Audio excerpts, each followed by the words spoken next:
पुस्तक के सभी सम्मानित सज्जनों, दूसरी बार आपके गांव में व्याख्यान के लिए आया। पिछली बार आया था, आपसे मैंने कुछ बातें कही थी देश की आर्थिक स्थिति के बारे में, देश की राजनीतिक स्थिति के बारे में। आज आपसे एक नई बात कहना चाहता हूं जो पिछले 5-6 महीनों में इस देश के सामने पैदा हुई।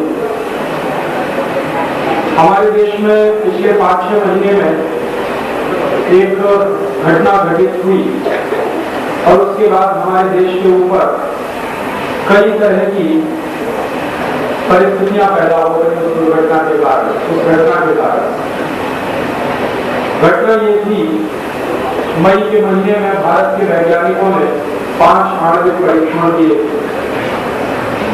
जब भारत के वैज्ञानिकों ने 5 आणविक परीक्षण किए तो अमेरिका की सरकार ने भारत के ऊपर आर्थिक पाबंदी लगा दी और अमेरिका की सरकार ने भारत के ऊपर आर्थिक पाबंदी लगाई। उसके बाद जापान की सरकार ने भी भारत के ऊपर आर्थिक पाबंदी लगाई। अमेरिका और जापान के बाद दुनिया के बहुत सारे देश हैं जिन्होंने भारत पर आर्थिक पाबंदी लगाने की घोषणा की। बहुत सारी संस्थाएं हैं दुनिया में अंतर्राष्ट्रीय स्तर पर जिन्होंने भारत के खिलाफ पाबंदी लगाने की बात कहना शुरू कर दिया। जिन संस्थाओं को इस मामले में बात कहने की कोई जरूरत नहीं थी, उन संस्थाओं ने भी भारत के ऊपर पाबंदी लगाने की बात, भारत की टीका करने की बात, भारत पर आलोचना करने की बात कही। अचानक से ऐसा क्या हो गया कि दुनिया में इतने बड़े पैमाने पर एक अजीब सी हलचल हो गई। भारत के वैज्ञानिकों ने अगर 5 आणविक परीक्षण किए तो, क्योंकि पहली बार तो ऐसे आणविक परीक्षण हुए नहीं थे पूरी दुनिया में। अगर ये काम पहली बार दुनिया में हुआ होता तो शायद इस तरह की हलचल होना स्वाभाविक होता। इस तरह के आणविक परीक्षण दुनिया में बहुत बार हो चुके, इनने कई बार किए, कोई पहली बार तो ऐसे आणविक परीक्षण हुए नहीं। तो फिर अचानक से क्या बात थी जो अमेरिका ने इन आणविक परीक्षणों पर इतना ज्यादा हंगामा खड़ा किया और हमारे भारत के ऊपर उन्होंने आर्थिक पाबंदी लगाई। इस राजनीति को समझना बहुत जरूरी है। आज जिन अंतर्राष्ट्रीय माहौल में हम रह रहे हैं, जी रहे हैं, उन अंतर्राष्ट्रीय माहौल को समझे बिना हम हमारे देश की सुरक्षा कर नहीं सकते, अपने राष्ट्र की रक्षा कर नहीं सकते। इसलिए कई बार मैं लोगों से ये कहता हूं कि अंतर्राष्ट्रीय स्तर पर जो घटनाएं घटित होती हैं उनके बारे में बहुत गंभीरता के साथ हमको सोचना चाहिए और विचार करना चाहिए अपने राष्ट्र की दृष्टि से। अब बात समझ में आ रही है कि अमेरिका ने ये जो आर्थिक पाबंदी लगाई, जापान ने आर्थिक पाबंदी लगाई, भारत सरकार के ऊपर तमाम तरह का दबाव पड़ा, उसके पीछे मकसद क्या था। आज के अखबार में एक बहुत ही बुरी खबर है, शायद आपने भी पढ़ी हो। सवेरे से जब से मैंने वो खबर पढ़ी है मैं बहुत अशांत हूँ। भारत के प्रधानमंत्री श्री अटल बिहारी वाजपेयी का एक बयान है, उसमें उन्होंने कहा है कि हम सीपीबीटी पर हस्ताक्षर कर देंगे। अब तक पिछले 50 साल से भारत का ये दृढ़ निश्चय रहा है कि हम सीपीबीटी पर और एनपीटी जैसी संधियों पर हस्ताक्षर नहीं करेंगे। कि सिद्धांत रूप में हमारा सीपीबीटी से कोई विरोध नहीं है। ये और भी खतरनाक बात है। अब तक 50 साल से हमारा सैद्धांतिक विरोध ही था सीपीबीटी। और सैद्धांतिक विरोध क्या था? सैद्धांतिक विरोध ये था कि सीपीबीटी नाम की संधि एक ऐसी संधि है जिसमें दुनिया के अमीर देशों के पास हर तरह का परमाणु हथियार रखने की खुली छूट है और गरीब देशों को परमाणु परीक्षण करने की भी छूट नहीं। माने हमारे जैसे गरीब देश हैं जो पूरी दुनिया में, वो अणु परीक्षण भी नहीं कर सकते, लेकिन अमेरिका, चीन और फिर फ्रांस, फिर ब्रिटेन और रूस जैसे जो देश हैं वो ना सिर्फ अणु परीक्षण कर सकते हैं बल्कि आणविक हथियार बना भी सकते हैं। इसकी खुली छूट है सीपीबीटी नाम की संधि। तो पिछले कई वर्षों से भारत में जो विरोध हो रहा है सीटीबीटी संधि का, वो इसी बात पर हो रहा है कि हम ऐसे सिद्धांत को नहीं मान सकते जिसमें दुनिया के कुछ राष्ट्रों को विशेष अधिकार दिया जाए कि वो अणु बम बना सकें और बाकी सब राष्ट्रों को कोई भी अधिकार नहीं दिया जाए कि वो कुछ भी हथियारों का परीक्षण ना करें। किया माननीय श्री अटल बिहारी वाजपेयी जब विपक्ष के नेता थे और श्री इंद्र कुमार गुजराल इस देश के प्रधानमंत्री थे, तो उनका पार्लियामेंट में भाषण था 1.5 घंटे का, जिसमें श्री अटल बिहारी वाजपेयी ने कहा था कि ये परमाणु भेदभाव की नीति हमको मंजूर नहीं है। और आज अचानक से सरकार ने इतनी बड़ी पलटी खाई है कि आज के अखबार में उन्होंने स्टेटमेंट कर दिया है कि हम हस्ताक्षर कर देंगे। अब समझ में आ रहा है कि अचानक से मई में जो अणु परीक्षण हुआ और उसके बाद अमेरिका जैसे देशों ने जो दबाव डालने की राजनीति शुरू की भारत के ऊपर, जो आर्थिक पाबंदी लगाकर सरकार पर दबाव डालने की नीति शुरू की, उसमें भारत सरकार फंस गई और अमेरिका के सामने अब भारत सरकार सरेंडर करने जा रही है। आज एक दूसरा बयान और है अखबार, जिसका नाम है श्री जसवंत सिंह। वो बातचीत कर रहे हैं अमेरिकी सरकार के एक सचिव से, उसका नाम है स्ट्रॉप टॉलबोट। स्ट्रॉप टॉलबोट बहुत निम्न स्तर का अधिकारी है और भारत में जसवंत सिंह जी केंद्रीय स्तर के मंत्री स्तर के व्यक्ति हैं। उपाध्यक्ष जो होता है योजना आयोग का, वो केंद्रीय स्तर का मंत्री होता है और स्ट्रॉप टॉलबोट अमेरिका में एक अंडर सेक्रेटरी लेवल का अधिकारी है। तो सबसे ज्यादा अपमानजनक तो ये बात है कि भारत के केंद्रीय स्तर का मंत्री अमेरिका के एक निम्न स्तर के सचिव के साथ बातचीत में लगा हुआ। अगर भारत सरकार के मंत्री श्री जसवंत सिंह जी, जो मंत्री की हैसियत से वहां पर हैं, सिर्फ योजना आयोग के उपाध्यक्ष की हैसियत से नहीं है, वो अमेरिका के रक्षा मंत्री के साथ बातचीत करते, तो बात समझ में आती है कि एक मंत्री स्तर पर बातचीत कर रहा है। लेकिन और जसवंत सिंह जी का भी जो कहना है वो इसी तरह का कि अब हमको सीटीबीटी पर हस्ताक्षर करने की बात मान लेनी चाहिए। इसी बात वो चाहते हैं जो उनके बयान में है कि अगर अमेरिका कुछ तरह की टेक्नोलॉजी देने के लिए हमको तैयार हो जाए तो हम सीटीबीटी पर हस्ताक्षर कर दें। ये सबसे बड़ा दुर्भाग्यपूर्ण काम होगा अगर भारत सरकार इसको करती है अगले हफ्ते भर में या 10 दिन में। आज के बयान से ऐसा लगता है कि माननीय श्री अटल बिहारी वाजपेयी जी जब विदेश यात्रा से लौटेंगे, अभी यूनाइटेड नेशंस के जो जनरल असेंबली का सेशन है उसमें भाषण देने के लिए वो गए हैं, हो सकता है वहीं पर हस्ताक्षर कर दें या हो सकता है उसके 1-2 दिन आगे पीछे हस्ताक्षर करें। एक राजनीतिक दुर्घटना में मानता हूं गेट करार पर हस्ताक्षर होना 15 दिसंबर 1994 को, और उससे बड़ी दूसरी दुर्घटना में मानता हूं सीटीबीटी पर हस्ताक्षर होना जो अगले कुछ दिन में होगा।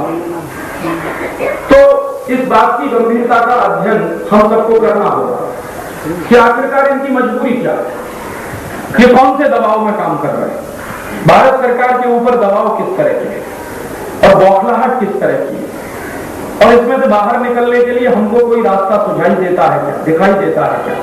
मेरा आपसे विनम्र निवेदन है कि आज से ही बहुत बड़ी संख्या में हिंदुस्तान के प्रधानमंत्री के पास हजारों लाखों पत्र पहुंचने चाहिए कि हम देश के लोग नहीं चाहते कि आप सीटीबीटी पर हस्ताक्षर करें। हमने आपको प्रधानमंत्री बनाया, लेकिन इस बात के लिए नहीं बनाया कि आप सीटीबीटी जैसी संधि पर हस्ताक्षर करें। कम से कम जब तक पार्लियामेंट इसके लिए आपको परमिशन नहीं देती, तब तक आप सीटीबीटी पर हस्ताक्षर नहीं कर सकते। हमारे यहां स्थिति शायद वैसी हो सकती है जैसे पाकिस्तान में। पाकिस्तान का प्रधानमंत्री नवाज शरीफ पूरी तरह से अमेरिकन दबाव में सरेंडर कर गया है और हस्ताक्षर करने के लिए प्रस्ताव भी पारित करवाने की कोशिश की, जो दुर्भाग्य से पारित नहीं हुआ, क्योंकि पाकिस्तान की पार्लियामेंट में जितने एमपीज बैठे हैं वो सब इसके विरोधी हैं और वो प्रस्ताव पारित नहीं हुआ। लेकिन पाकिस्तान का प्रधानमंत्री चाहता है कि सीटीबीटी पर हस्ताक्षर करना चाहिए। यही स्थिति भारत में भी हो सकती है। हो सकता है भारत के प्रधानमंत्री चाहते हो कि सीटीबीटी पर हस्ताक्षर करना चाहिए, लेकिन हमारी पार्लियामेंट में अगर ये प्रस्ताव आए तो मैं 100% विश्वास से कह सकता हूं कि इस पर वोट नहीं पड़ेगा, समर्थन। हो सकता है भारतीय जनता पार्टी के बहुत सारे सांसद उसके विरोध में वोट डाले।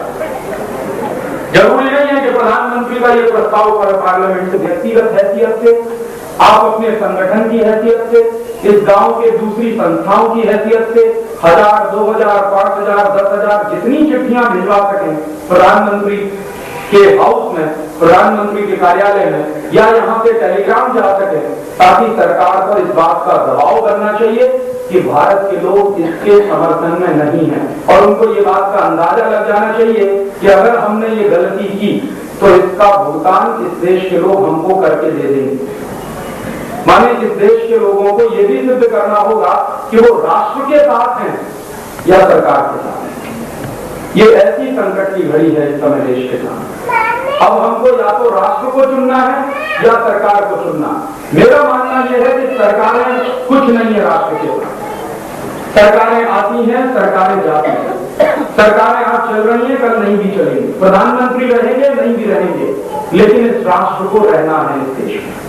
इसलिए राष्ट्र की कीमत पर कोई भी समझौता हो नहीं सकता, और राष्ट्र की राजनीतिक संप्रभुता पर कोई समझौता नहीं हो सकता। और कम से कम सीसीटीवी एक ऐसी संधि है जिस पर राष्ट्र की राजनीतिक संप्रभुता खतरे में टिकी हुई है। इसमें 2-3 बातें बहुत ही भेदभावपूर्ण हैं। एक तो मैंने आपसे बताया था कि सबसे पहली बात जो भेदभाव की है सीसीटीवी संधि में वो ये कि भारत जैसे राष्ट्र पर अणु परीक्षण करने पर पूरी पाबंदी लग जाएगी, और अणु परीक्षण करने पर पाबंदी लग जाएगी तो आणविक हथियार बनाने पर पूरी पाबंदी लग जाएगी। और आप जानते हैं हमारे पड़ोसियों के पास आणविक हथियार है। हमने सिर्फ अणु परीक्षण किया था 11 और 13 मई को, अणु बम अभी तक नहीं बनाया। वैज्ञानिकों का ऐसा मानना है कि अगर सरकार परमिशन दे तो शायद 400-500 अणु बम हमारे वैज्ञानिक अगले 5-7 वर्षों में, 10 वर्षों में बना सकते हैं, लेकिन बनाया अभी तक एक भी नहीं। जबकि हमारे पड़ोस में चीन है जिसके पास 46 अणु बम है।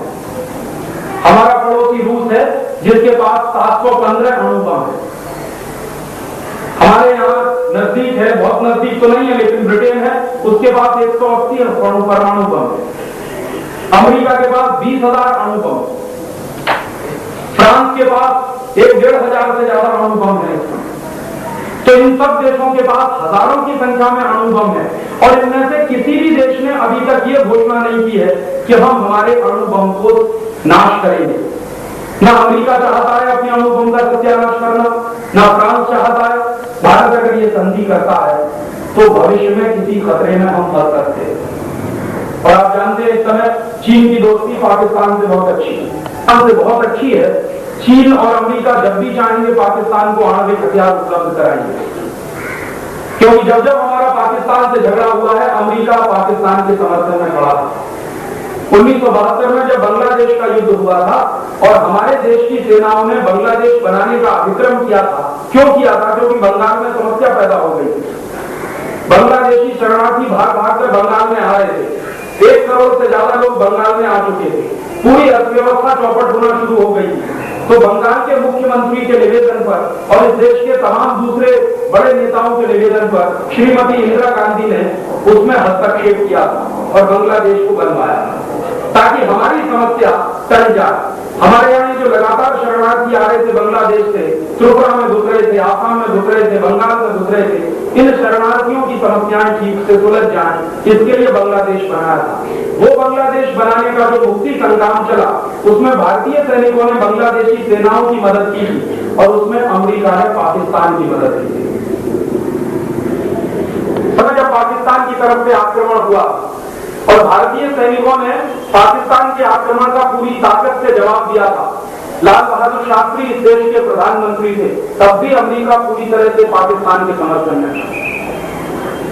चीन ने भारत पर आक्रमण किया था 1962 और उस आक्रमण का कोई आधार नहीं था। और उस 1962 के चीन के आक्रमण में जब भारत पर आक्रमण करके चीन ने हमारे देश की 72,000 वर्ग मील जमीन पर कब्जा कर लिया था, जो आज भी उनके कब्जे में है, कैलाश मानसरोवर जो हमारे देश का तीर्थ स्थान है, आज चीन के कब्जे में है। अगर वहां जाना पड़ता है तो चीन की सरकार से हमको वीजा लेना पड़ता है। ये बहुत ही शर्म की बात है कि अपने ही देश के एक बड़े तीर्थ स्थान में जाने के लिए मुझे चीन की सरकार से वीजा लेना पड़ता है। ये 72,000 वर्ग किलोमीटर का इलाका चीन के कब्जे में है 1962 से। उस समय भी अमेरिका ने चीन का समर्थन किया था, हमारा समर्थन नहीं किया।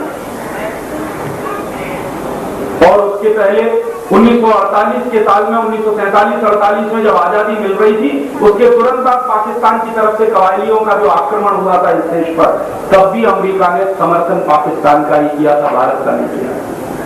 तो ये अमेरिका हमेशा से पाकिस्तान समर्थक रहा, कोई आज की बात नहीं। और हमेशा से जो देश पाकिस्तान समर्थक रहा है, कल पाकिस्तान को फिर वो मदद दे सकता है।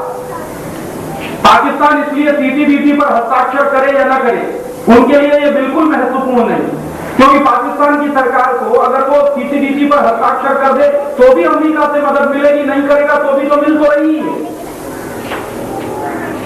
अभी अमेरिकी सरकार ने पाकिस्तान के ऊपर जो आर्थिक पाबंदियां लगाई हैं, उन आर्थिक पाबंदियों को अमेरिकी सरकार वापस लेने जा रही है पाकिस्तान में गेहूं भेजने के लिए, क्योंकि वहां लोगों की भूख से मरने की घटनाएं शुरू हो गई।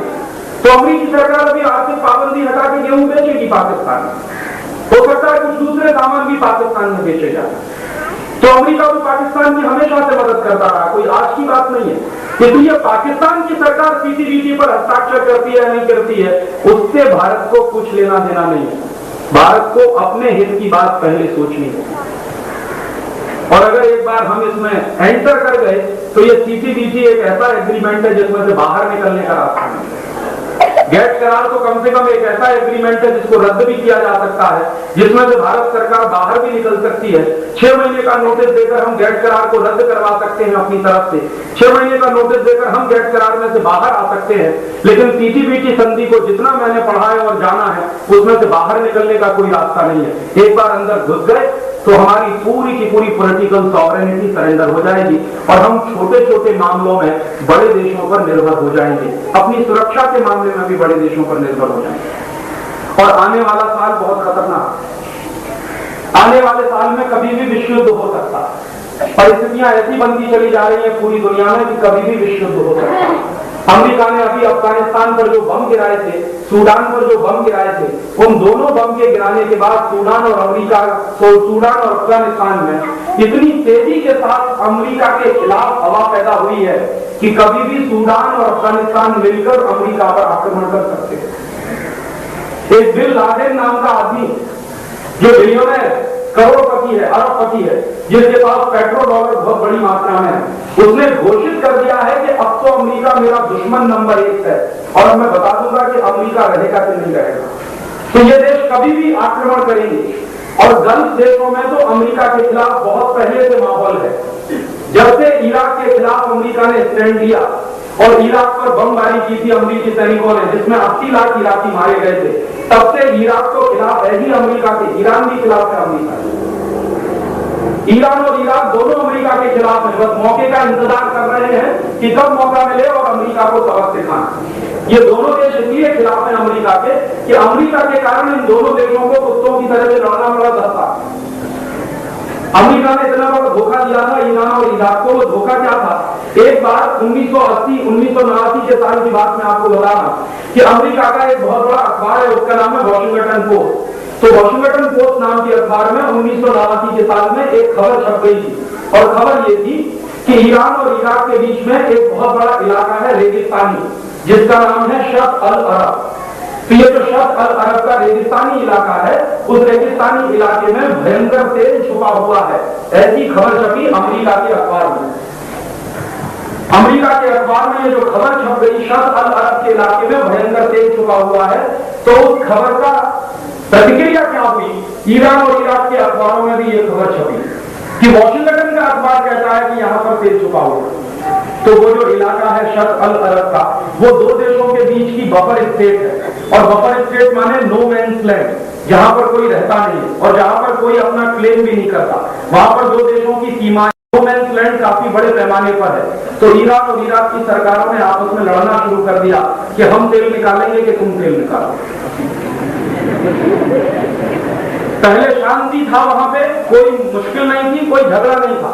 लेकिन जैसे ही ये खबर छपी तो तुरंत झगड़ा बढ़ गया और दोनों देशों ने कहा ये मेरा इलाका, ये तेरा इलाका। फिर ये झगड़ा यूनाइटेड नेशंस में गया और यूनाइटेड नेशंस की सिक्योरिटी काउंसिल में अमेरिकी लोगों की मदद से यह तय करवा दिया गया कि इसका फैसला युद्ध लड़कर कर लो। तो अमेरिका ने ईरान और इराक के बीच में लड़ाई छड़वा दी, युद्ध करवा दी। अमेरिका का स्वार्थ क्या था? अमेरिका का स्वार्थ यह था कि ईरान और इराक जब आपस में लड़ेंगे तो उनके पास हथियार तो है नहीं, वो हथियार अमेरिका से खरीदेंगे। अमेरिका को अपने हथियार बेचने, अमेरिका को अपनी बंदूकें बेचनी, अमेरिका को अपने हवाई जहाज बेचने, अमेरिका को अपने बम वर्षक विमान बेचने। तो अमेरिका को तमाम तरह के हथियार बेचने थे, क्योंकि अमेरिका दुनिया में हथियार बनाने वाला सबसे बड़ा देश है। आप आश्चर्य करेंगे कि अमेरिका की जो पूरी की पूरी इकोनॉमी है, जो पूरी की पूरी अर्थव्यवस्था है, उसका 2/3 हिस्सा हथियारों की बिक्री में लगा हुआ है। माने अगर 100 रुपए का उत्पादन होता है अमेरिका में, तो 75 रुपए का उत्पादन हथियारों का है, 25 रुपए का उत्पादन बाकी सामानों का। तो 2/3 अर्थव्यवस्था, उनकी 2/3 से भी ज्यादा अर्थव्यवस्था हथियारों के उत्पादन में लगी हुई है। तो हथियार पैदा करता है अमेरिका, लेकिन हथियार बिकने भी तो चाहिए। तो हथियार कभी बिकते हैं जब दुनिया में लड़ाइयां होती हैं, युद्ध होते हैं। तो अमेरिका हमेशा से यह कोशिश करता रहता है कि दुनिया में समय समय पर युद्ध होते रहे ताकि उनके हथियार बिकते रहे। 1945 का जब दूसरा विश्व युद्ध खत्म हुआ था तो अमेरिका और यूरोप के देशों ने आपस में एक संधि कर ली थी और उस संधि का नाम है नो वॉर पैक्ट। माने क्या है इसका? अमेरिका और यूरोप के देश कभी भी एक दूसरे पर युद्ध नहीं करेंगे। आप जानते हैं कि दूसरा विश्व युद्ध यूरोप पर हुआ था, यूरोप की जमीन पर हुआ था, जिसमें फ्रांस बर्बाद हुआ, जर्मनी बर्बाद हुआ, बहुत सारे दूसरे देश बर्बाद हुए। तो इन देशों ने क्या संधि की कि हम आपस में कभी भी भविष्य में युद्ध नहीं लड़ेंगे।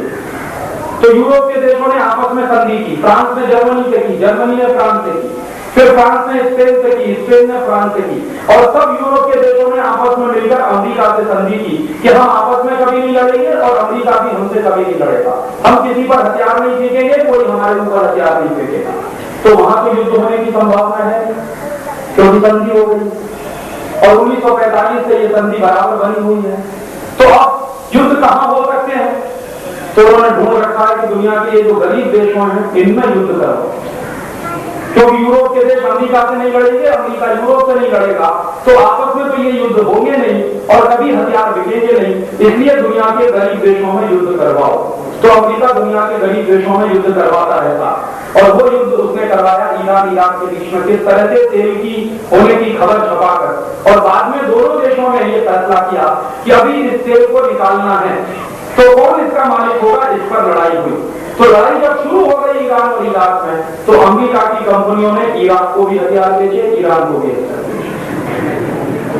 लड़ रहे थे दो देश कुत्ते की तरह से, हथियार बिक रहे थे अमेरिका, और 10 साल तक दोनों देश लड़ते रहे, और 10 साल में लड़ने के बाद हथियार खत्म हो गए, हथियारों के गोदाम खाली हो गए, गोदामों में कुछ भी हथियार बचा नहीं, सब हथियार चल गए।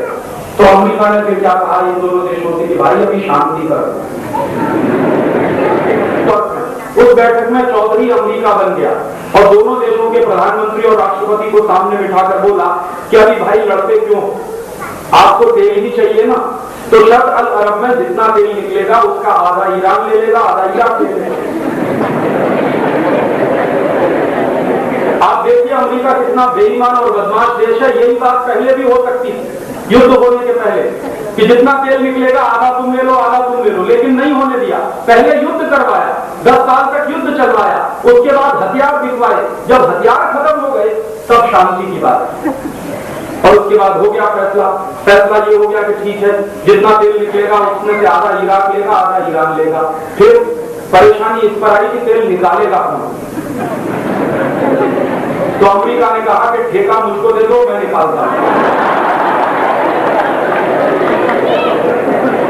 और एक अमेरिकी कंपनी है उसका नाम है एक्सॉन, उसको ठेका पे गया। अभी आप देखिए अमेरिका ने किस तरह से माने इन सबको मिसलीड किया, दोनों देशों को लड़वा दिया, हथियार बेचे, फिर तेल निकालने का ठेका भी खुद ले लिया। अभी एक्सॉन कंपनी ने तेल निकालने का काम शुरू किया, तो एग्रीमेंट ये कर लिया पहले ही कि हमको एडवांस में पैसा चाहिए तेल निकालने। तो दोनों देशों के बाद हो गया, 2 साल हो गया, 2 साल के बाद कंपनी ने कह दिया कि इस पूरे इलाके में कहीं भी तेल ही नहीं है।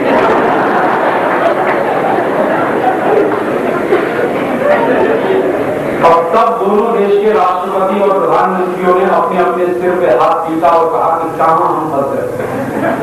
इस अमेरिका जैसे नालायक देश की चक्कर में फंसकर पूरा बर्बाद कर दिया। और उस 10 साल के युद्ध में ईरान भी अमेरिका के खिलाफ है, इराक भी अमेरिका के खिलाफ। और अभी जब गल्फ वॉर हुआ था दोबारा से 1990 में, जब इराक के ऊपर आक्रमण किया था अमेरिका ने और 28 देशों ने मिलकर 80 लाख इराकी उसमें मारे गए। अमेरिका ने इराक के स्कूलों पर बम गिराए, अमेरिका ने इराक के हॉस्पिटल्स पे बम गिराए, अमेरिका ने इराक के मस्जिदों पर बम गिराए, जबकि ये तीनों ही स्थानों पर बम नहीं गिराए जाते। जब भी युद्ध होता है तो अंतर्राष्ट्रीय कानून है कि स्कूलों पे बम नहीं गिराया जाएगा, हॉस्पिटल्स पे बम नहीं गिराए जाएंगे और धार्मिक स्थानों पर बम नहीं गिराएंगे। लेकिन अमेरिकी सैनिकों ने गिराए और 80 लाख इराकी मर गए।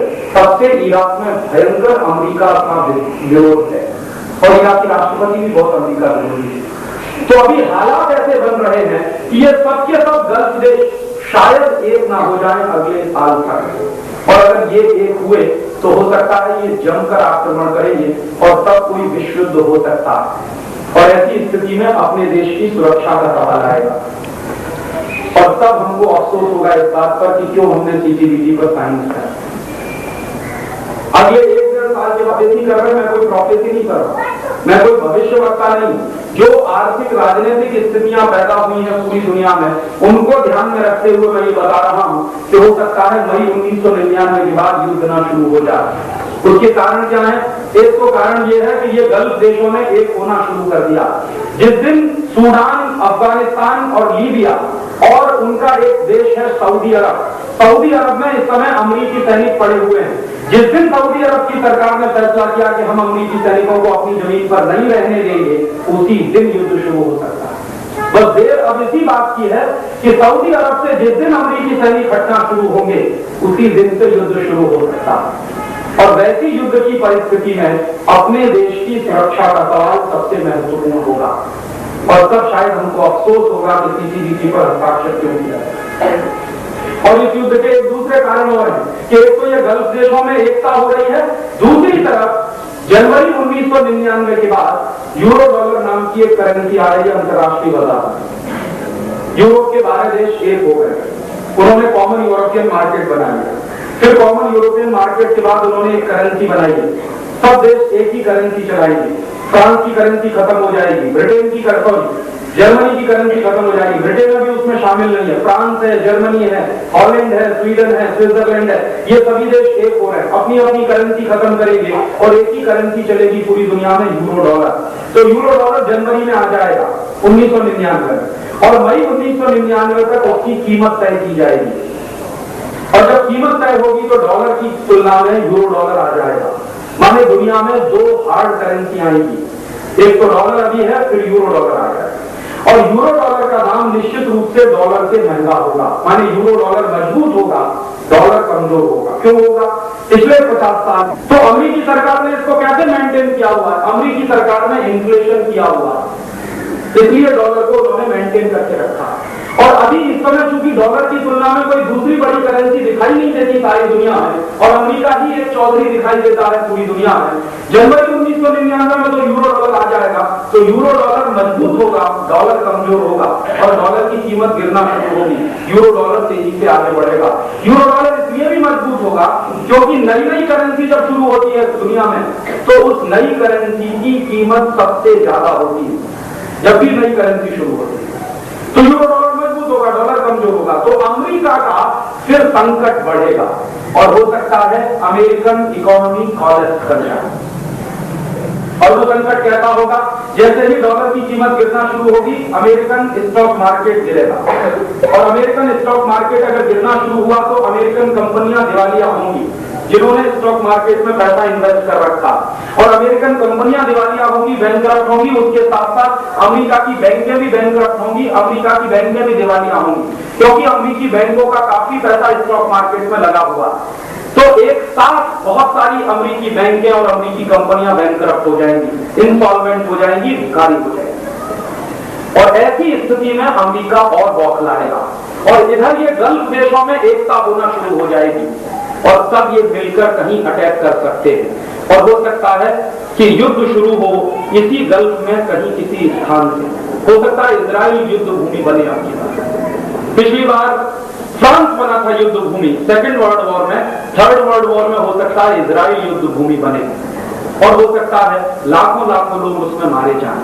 और वैसी परिस्थिति में हमको हमारे देश की सुरक्षा के बारे में सोचना होगा, इस दृष्टि से विचार करना।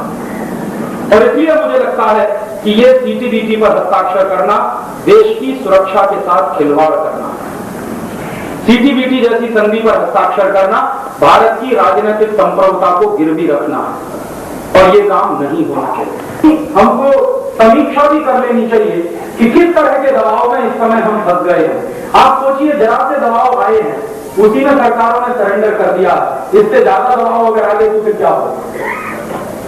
और अब मुझे दिखाई दे रहा है कि किस तरह से भारत के राजाओं ने अंग्रेजों के सामने सरेंडर किया होगा, ऐसे ही हुआ होगा।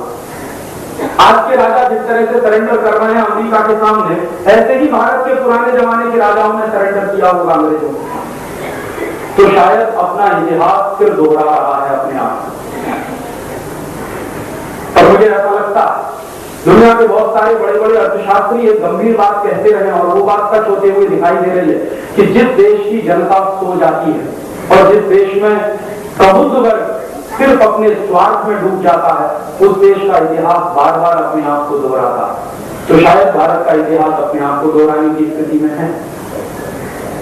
ऐसी परिस्थिति में हमको गंभीरता से सोचें। और हमारे देश की स्थिति तो बहुत ही दयनीय है इस दृष्टि से कि हमारे ऊपर पिछले 1000 साल में बहुत आक्रमण हुए।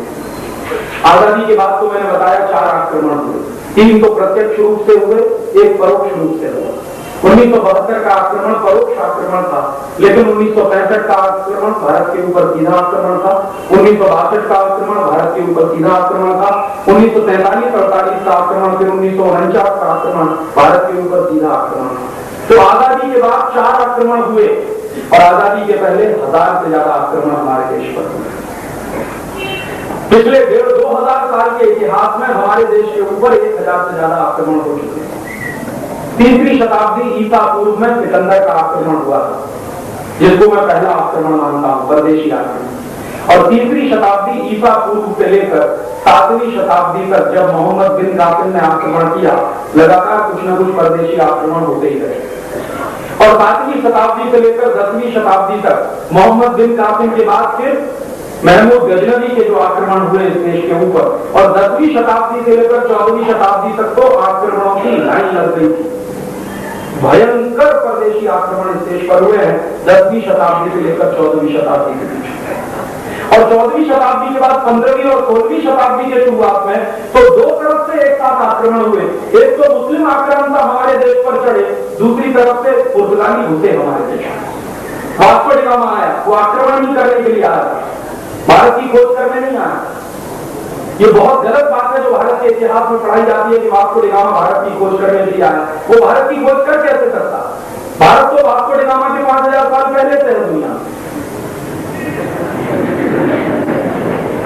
तो जो देश 5000 साल पहले से दुनिया में उपस्थित है, उसकी खोज कैसे कर सकता है कोई?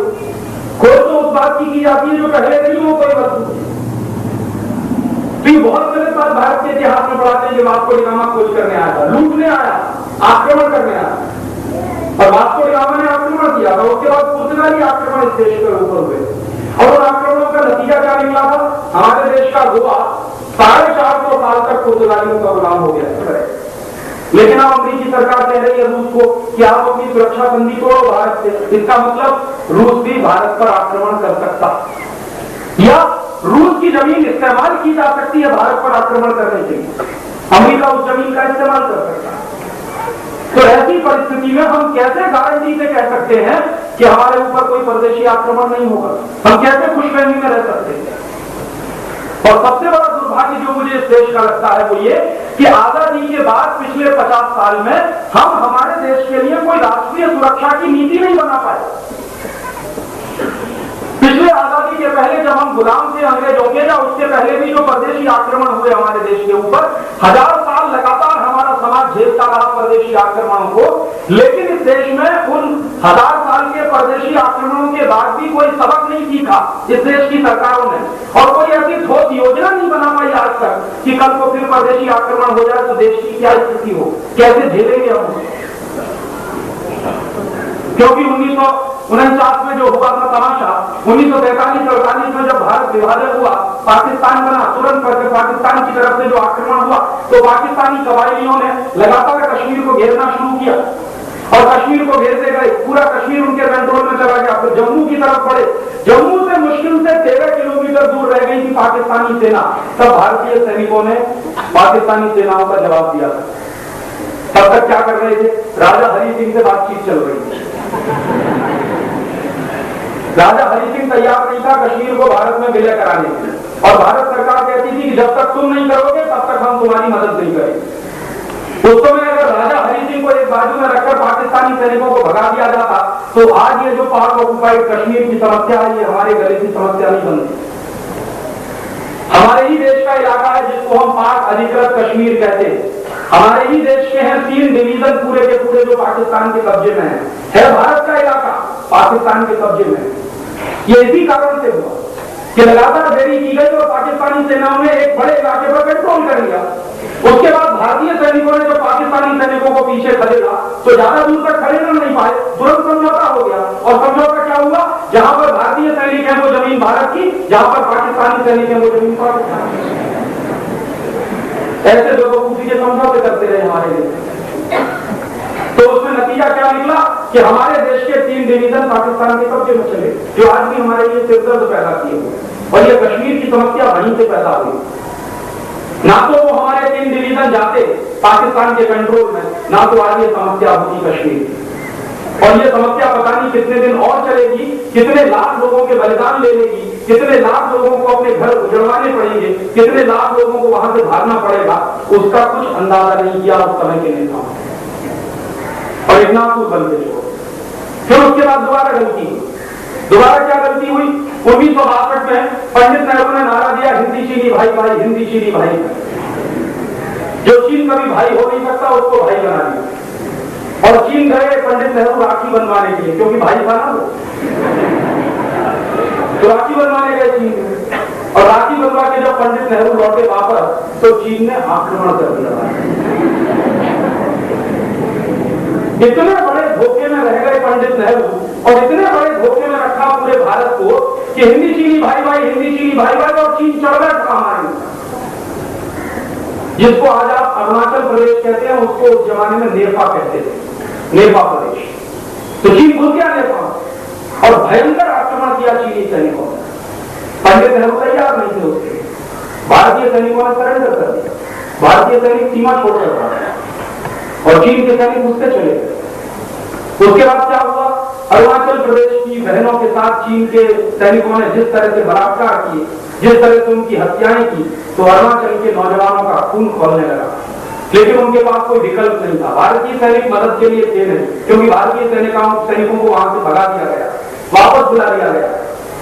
तो अरुणाचल प्रदेश के भाइयों ने लाठी से, डंडे से, जो भी उनसे बन पड़ा, चीनी सैनिकों का मुकाबला किया और उसमें हजारों सैनिक मारे गए अरुणाचल प्रदेश के बेकसूर मारे।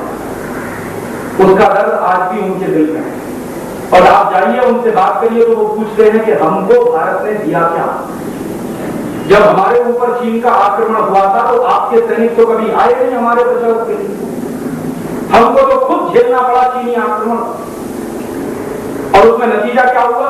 नतीजा यह हुआ कि हिंदी चीनी भाई भाई, हिंदी चीनी भाई भाई करते करते 72,000 वर्ग मील जमीन पर चीन ने कब्जा कर लिया, जो आज भी उनके कब्जे। पहले नुकसान उठाया 1948-49 में, फिर नुकसान उठाया 1962 और फिर 1965 में नुकसान उठाया। 1965 में क्या हुआ? पाकिस्तान ने आक्रमण किया। उस समय थोड़ी गनीमत यह थी कि लाल बहादुर शास्त्री प्रधानमंत्री, उन्होंने पूरी ताकत से पाकिस्तानी आक्रमण का जवाब दिया। भारतीय सैनिकों ने पाकिस्तानी सैनिकों को पीछे तक खदेड़ दिया। तब अमेरिका बीच में आया और अमेरिका ने दबाव डाला। और अमेरिका ने जो दबाव डाला वो इस बात का कि पाकिस्तान के साथ संधि करो। हमारे भारतीय सैनिकों ने पाकिस्तानी सैनिकों को खदेड़ दिया था बहुत पीछे। लाहौर और रावलपिंडी तक भारतीय सैनिकों का कंट्रोल स्थापित हुआ, लेकिन अमेरिका के दबाव में आकर लाल बहादुर शास्त्री को समझौता करना पड़ा। लाल बहादुर शास्त्री नहीं चाहते थे वो समझौता। एक बार तो लाल बहादुर शास्त्री ने अमेरिकी दबाव को एक किनारे लगा दिया। अमेरिका ने धमकी क्या दी कि उस समय अमेरिका से लाल रंग का गेहूं आता था इस देश में, PL-480 के नाम। जो बुजुर्ग लोग यहाँ बैठे हैं वो जानते होंगे कि अमेरिका से जो लाल रंग का गेहूं आता था 1965 के साल में, उसको अमेरिका में जानवर भी नहीं खाते, उसको भारत को भेजा जाता। तो लाल बहादुर शास्त्री ने अमेरिकी धमकी के सामने झुकने से मना कर दिया। तो अमेरिका ने क्या कहा कि हम आपको गेहूं देना बंद कर देंगे। शास्त्री जी ने कहा बंद करो, हमें आपका गेहूं चाहिए भी। तो फिर अमेरिका की धमकी आई कि आपके लोग भूखे मर जाएंगे। शास्त्री जी ने कहा हम भूखे मरेंगे, लेकिन हमको अपमानजनक शर्तों पर यह संधि मंजूर नहीं है। और शास्त्री जी ने हिम्मत दिखाई, PL-480 का गेहूं खरीदना बंद कर दिया। फिर देश में गेहूं की बड़ी कमी आ गई, तो शास्त्री जी ने देश के लोगों से अपील की कि हम एक समय भोजन करना बंद करें। और देश के करोड़ों लोगों ने शास्त्री जी की बात का जवाब दिया। करोड़ों लोगों ने सोमवार को व्रत रखना शुरू कर दिया, आज भी रहते हैं। कोई भी नेता जनता से जब भी कोई कुर्बानी मांगता है तो जनता कभी पीछे नहीं हटती। सवाल नेताओं की इंटीग्रिटी का है। जनता इस देश में बहुत मजबूत है, जनता कभी सरेंडर नहीं करती। जनता ने भूखा रहना मंजूर किया, लेकिन शास्त्री जी पर इस बात का किसी आदमी ने दबाव नहीं डाला कि आप अमेरिका से गेहूं खरीदिए, हम भूखे नहीं रहेंगे। लोगों ने कहा हम भूखे रहेंगे, सम्मान के साथ हमको भूखा रहना मंजूर है, बजाय इसके कि हम अमेरिका से गेहूं खरीदें और अपमानजनक शर्तों पर उसको हम खाएं। लेकिन दूसरी बात, शास्त्री जी दबाव में आए और फिर भारत के ही अंदर के नेता अमेरिका समर्थन मन से गए ताशकंद समझौता करते हैं, और ऐसा समझौता हुआ कि वो वापस नहीं लौटे। सभी भी उस समझौते में चले गए। शास्त्री जी की डेड बॉडी लौटी थी शास्त्री जी।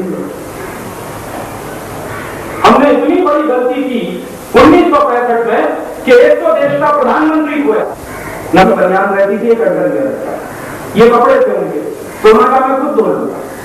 फिर दूसरे अपने घर में कटौती कैसे की, उन्होंने भारत के प्रधानमंत्री की बात देखी। उनके घर में एक भाई आती थी, उनके कमरे में पोछा लगानी थी, उन्होंने कहा तुम भी कल से माना। तो भाई ने पूछा घर में झाड़ू कौन लगाएगा, उन्होंने कहा मैं मेरा कमरा साफ कर लूंगा, बाकी अपने बेटों को कहूंगा कि वो सब घर की सफाई करें, क्योंकि मैं पैसा नहीं दे सकता। दूसरों से मैं कह रहा हूं तो पहले मुझे करना होगा। तीसरी घर की कटौती कैसे की उन्होंने, उनके घर में एक ट्यूटर आता था जो उनके सबसे बड़े बेटे को अंग्रेजी पढ़ाता। उनका बेटा अंग्रेजी में फेल हो गया, तो एक बड़ा ट्यूटर आता था घर में पढ़ाने के लिए। तो शास्त्री जी ने कहा कि कल से तुम मत आना। तो ट्यूटर ने कहा कि आपका लड़का बहुत कमजोर है अंग्रेजी में और वो पास नहीं होगा तो एक साल उसका बर्बाद हो जाएगा। उन्होंने कहा इस देश के लाखों करोड़ों बच्चे फेल हो जाते हैं, मेरा बेटा भी फेल हो जाएगा, कौन सी इसमें खास? मैं कोई विशेष आदमी तो नहीं, एक साधारण आदमी हूं मैं इस देश का। तो वो ट्यूटर भी हटा दिया।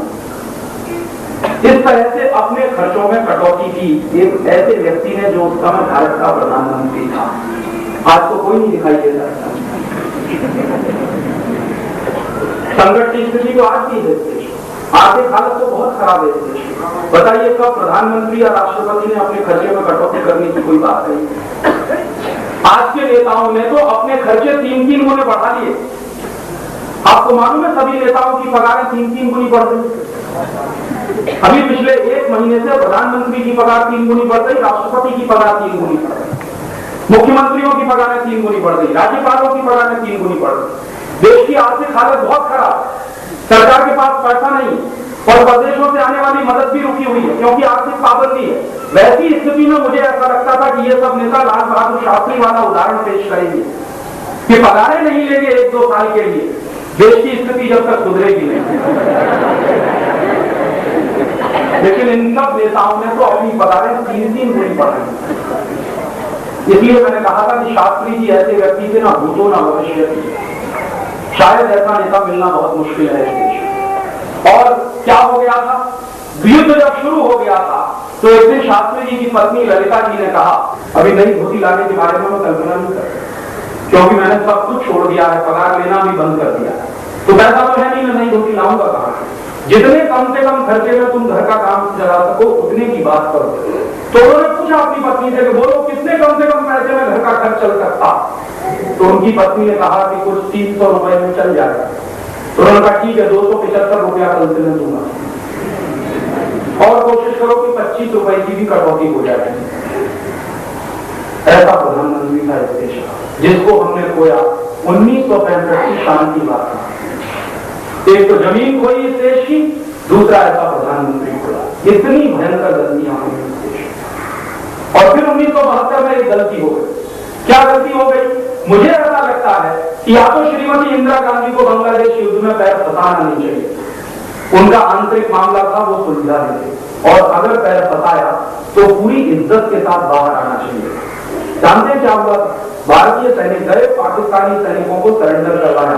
90,000 पाकिस्तानी सैनिकों ने सरेंडर किया भारतीय सेना के सामने, और वो सब हमारे प्रिजनर थे, लेकिन उन सबको छोड़ दिया गया, सबके सब छोड़ दिए। और उन्हीं में से बहुत सारे सैनिक हैं जो आज ISI के एजेंट बनकर हमारे देश की नाक में दम किए। इतनी भयंकर गलती हुई थी 1972। तो ये गलतियां हर बार होती रही हैं इस देश में, और इसलिए मैंने थोड़ी देर पहले आपसे कहा कि कल कहीं फिर से कोई परदेशी आक्रमण हुआ इस देश के ऊपर तो हमारी अपनी सुरक्षा व्यवस्था क्या है, हमारी सुरक्षा की नीति क्या है। और ऐसी परिस्थिति में जब CTBT को मैं देखता हूं तो मुझे लगता है कि ये बहुत ही खतरनाक कदम है जो भारत सरकार उठाने जा रही है। इसलिए सारे देश के लोगों को पूरी ताकत लगाकर इसका विरोध करना चाहिए, और ये विरोध 2 स्तर पर होना चाहिए। एक स्तर पर तो हम भारत सरकार पर दबाव बनाएंगे कि आप ये मत करो, और दूसरे स्तर पर अमेरिका को ये पता चलना चाहिए कि भारत के लोग अमेरिका समर्थक नहीं है। क्योंकि जिस अमेरिका ने हमको परेशान किया पिछले 5-6 महीने में, और जिस अमेरिका ने हमारे देश के नेताओं को इतना मजबूर कर दिया है कि वो सरेंडर करने की स्थिति में आ गए हैं, उस अमेरिका को पूरी ताकत के साथ सबक सिखाना भी बहुत जरूरी है। अमेरिका की स्थिति इस तरह के गुंडे की है जो पहले हाथ पकड़ता है, फिर बाहर तक पकड़ लेता है, फिर गर्दन पकड़ लेता है, और फिर गर्दन दबा भी देता है। अमेरिका दोस्त नहीं हुआ किसी का, जापान का नहीं हुआ तो हमारा का। तो इस अमेरिका के साथ दोस्ती बहुत महंगी पड़ेगी, और मुझे ऐसा लगता है कि अमेरिका को सबक सिखाना बहुत जरूरी है। क्यों सबक सिखाना जरूरी है? तर्क बिल्कुल सीधा है।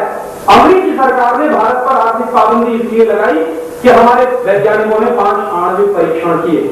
तो मेरा ये मानना है कि अगर हमने सिर्फ 5 आणविक परीक्षण किए और अमेरिका ने हमारे ऊपर आर्थिक पाबंदी लगाई, तो अमेरिका ने तो अब तक 1047 आणविक परीक्षण किए हैं। तो अमेरिका पे पाबंदी क्यों नहीं होनी चाहिए? अगर अमेरिकी सरकार सिर्फ इसलिए भारत पर पाबंदी लगा सकती है कि हमने 5 आणविक परीक्षण किए, तो भारत में भी अमेरिका के खिलाफ पाबंदी होनी चाहिए, क्योंकि अमेरिका ने 1047 आणविक परीक्षण किए, हमने सिर्फ 5 किए, उन्होंने 1047। और इसलिए भी अमेरिका पर पाबंदी होनी चाहिए कि हमने सिर्फ आणविक परीक्षण किए, अमेरिका ने तो अणु बम बनाए। और कितने अणु बम है अमेरिका के पास? 20,000। और इसलिए भी अमेरिका पे आर्थिक पाबंदी होनी ही चाहिए कि हमने तो सिर्फ आणविक परीक्षण किए, अमेरिका ने तो अणु बम भी गिराए।